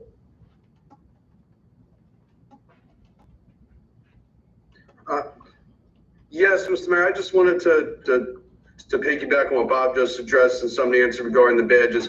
There's plenty of time before badges are needed up there. There's no need to rush right now. We have until June 20th. So please, everybody, keep that in mind. And come Friday, enjoy the boardwalk safely and enjoy the beach safely. Thank you. Mrs. Philippone. No comment. Anita? Well, I just want to say that I'm sorry we didn't let the bicycles be there and see if it got to be such a problem, but to ban them for the whole summer, I'm not happy with that at all, as I'm always not happy with that every year. I also, as the seniors get brave enough, will they be allowed to start their senior shuffleboard? That's an organized sport, so when the governor says they can, they can. That's an organized sport? Okay. Yes. All right, I'll let them know, because it's not on the resolution. We didn't close the sports. I'm just trying to balance our ability to rely on the governor's order for certain businesses, whether they decide to open or close, versus these whether people decide they're going to play organized sports. I guess it's because it's our facility. Did we talk about the triathlon? He rescheduled that on his own volition. He already rescheduled that. Or I'm sorry, he canceled it. He's not having it this year. He's can't. Okay. Yeah, he did that some time back. Jim, the problem with the governor is in some instances, he's very explicit. Organized sports, organized activities, banned. The stores, it gets a little fuzzy, is selling the masks sufficient to make you a critical business? And now non-critical businesses are even allowed to be open. So, but only curbside service. So, they're not as clear cut in those instances as they are with the organized sports. It's cut and dry. There's no question. Organized sports are banned until further notice. The other stuff, we got to rely upon our attorney and our own feelings of how these things play in. I don't see how you can allow a Walmart, because they sell food, to sell clothing, but then you won't allow my clothing store in town to sell clothing. To me, that doesn't make sense. Obviously, it's not making sense to the owner of Martin's Casual either. So she's kind of implementing her own plan. But as far as we're concerned, it's subject to whatever explicit guidelines the governor has put out. If they're not explicit or if they're overruled, then there's nothing that we can do about it. We're nothing that we would want to do about it. I want to see everybody open up as soon as possible. Of course. Bob? Yeah, Mayor, I really enjoyed that nuance there. I like that. We didn't close anybody down, so we're not saying that you can open or you're not open. It's really the way you operate your business and whether you feel you operate under the governor's guidelines, and I like that. We're not controlling other people's businesses, so that's great. Appreciate it. Dave, it's all you. Oh, thank you. Just maintain your social distancing, 6 feet apart, and everybody stay healthy. Mr. Bryce? Mayor, I just want to update for everyone regarding a lot of these questions we're having. The website will be updated tomorrow, and that will continue to have all updated information.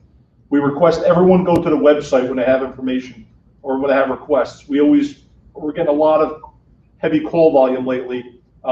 If people had gone to the website, that their answers or their questions would have been answered. But for a lot of the things we covered tonight, we're going to give that, put that in the synopsis form and put that on the website tomorrow.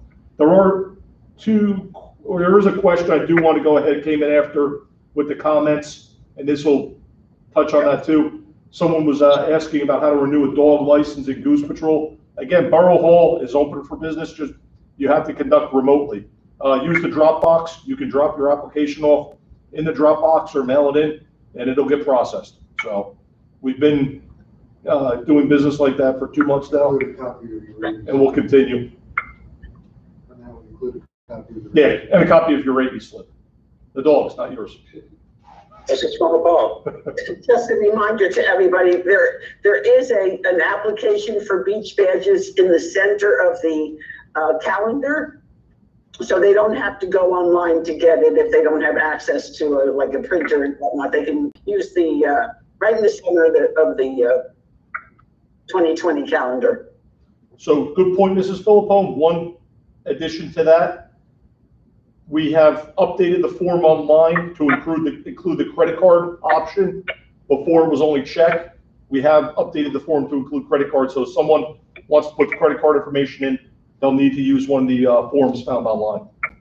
Could Mr. Bryce, could they just adapt the form? I mean, there are some people that don't have printers, even if they have computer access. Yeah, so if they know what to put on there, they can put that information on there. Okay, thank you. Yep. Anita? I'm just wondering if Mr. Murphy rides a bicycle, and I'm also wondering, are we gonna possibly do something for Memorial Day on screen?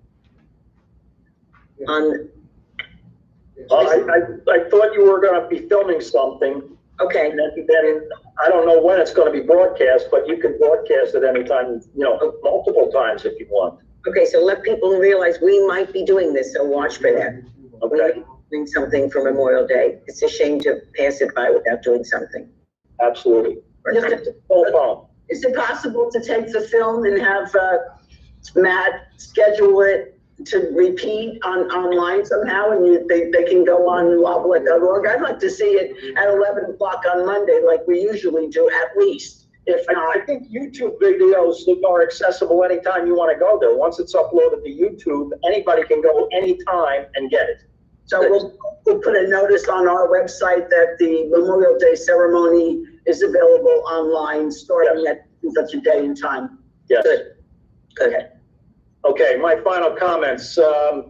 I hope the public can see that everything that we do here is subject to change on very, very short notice. The governor comes out every day with a new statement. He's changing his mind. He's eliminating restrictions on a daily basis, and we're going to do the same thing.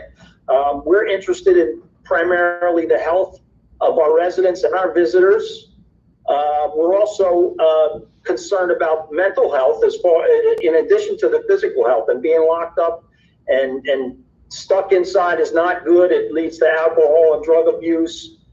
And I'm also very, very concerned about the economic health of our people who rent units in their own houses, our hotels, and our businesses. We've got one of the best business districts anywhere from, Island Beach State Park all the way to Point Pleasant Beach. And I really don't want to see any of those businesses close up permanently because they haven't been provided the opportunity to make some money. So we're anxious to get every business open as soon as we can. We are not placing any restrictions on our businesses. All of the restrictions that are out there are coming from the governor's office and not ours. I continue to lobby with the mayor's group to get these restrictions lifted in an appropriate fashion. Maybe the next step by the end of the week will be outdoor dining with social distances.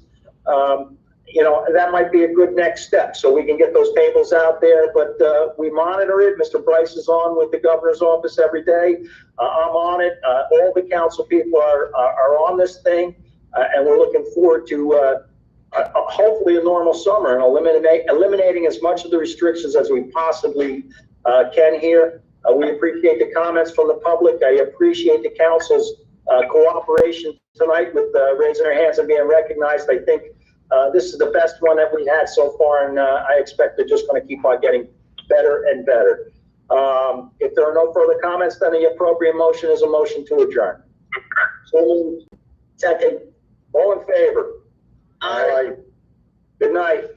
Good night, Mayor. Good night, all. Good night. Mr. Bryce, can you hang on for 1 second?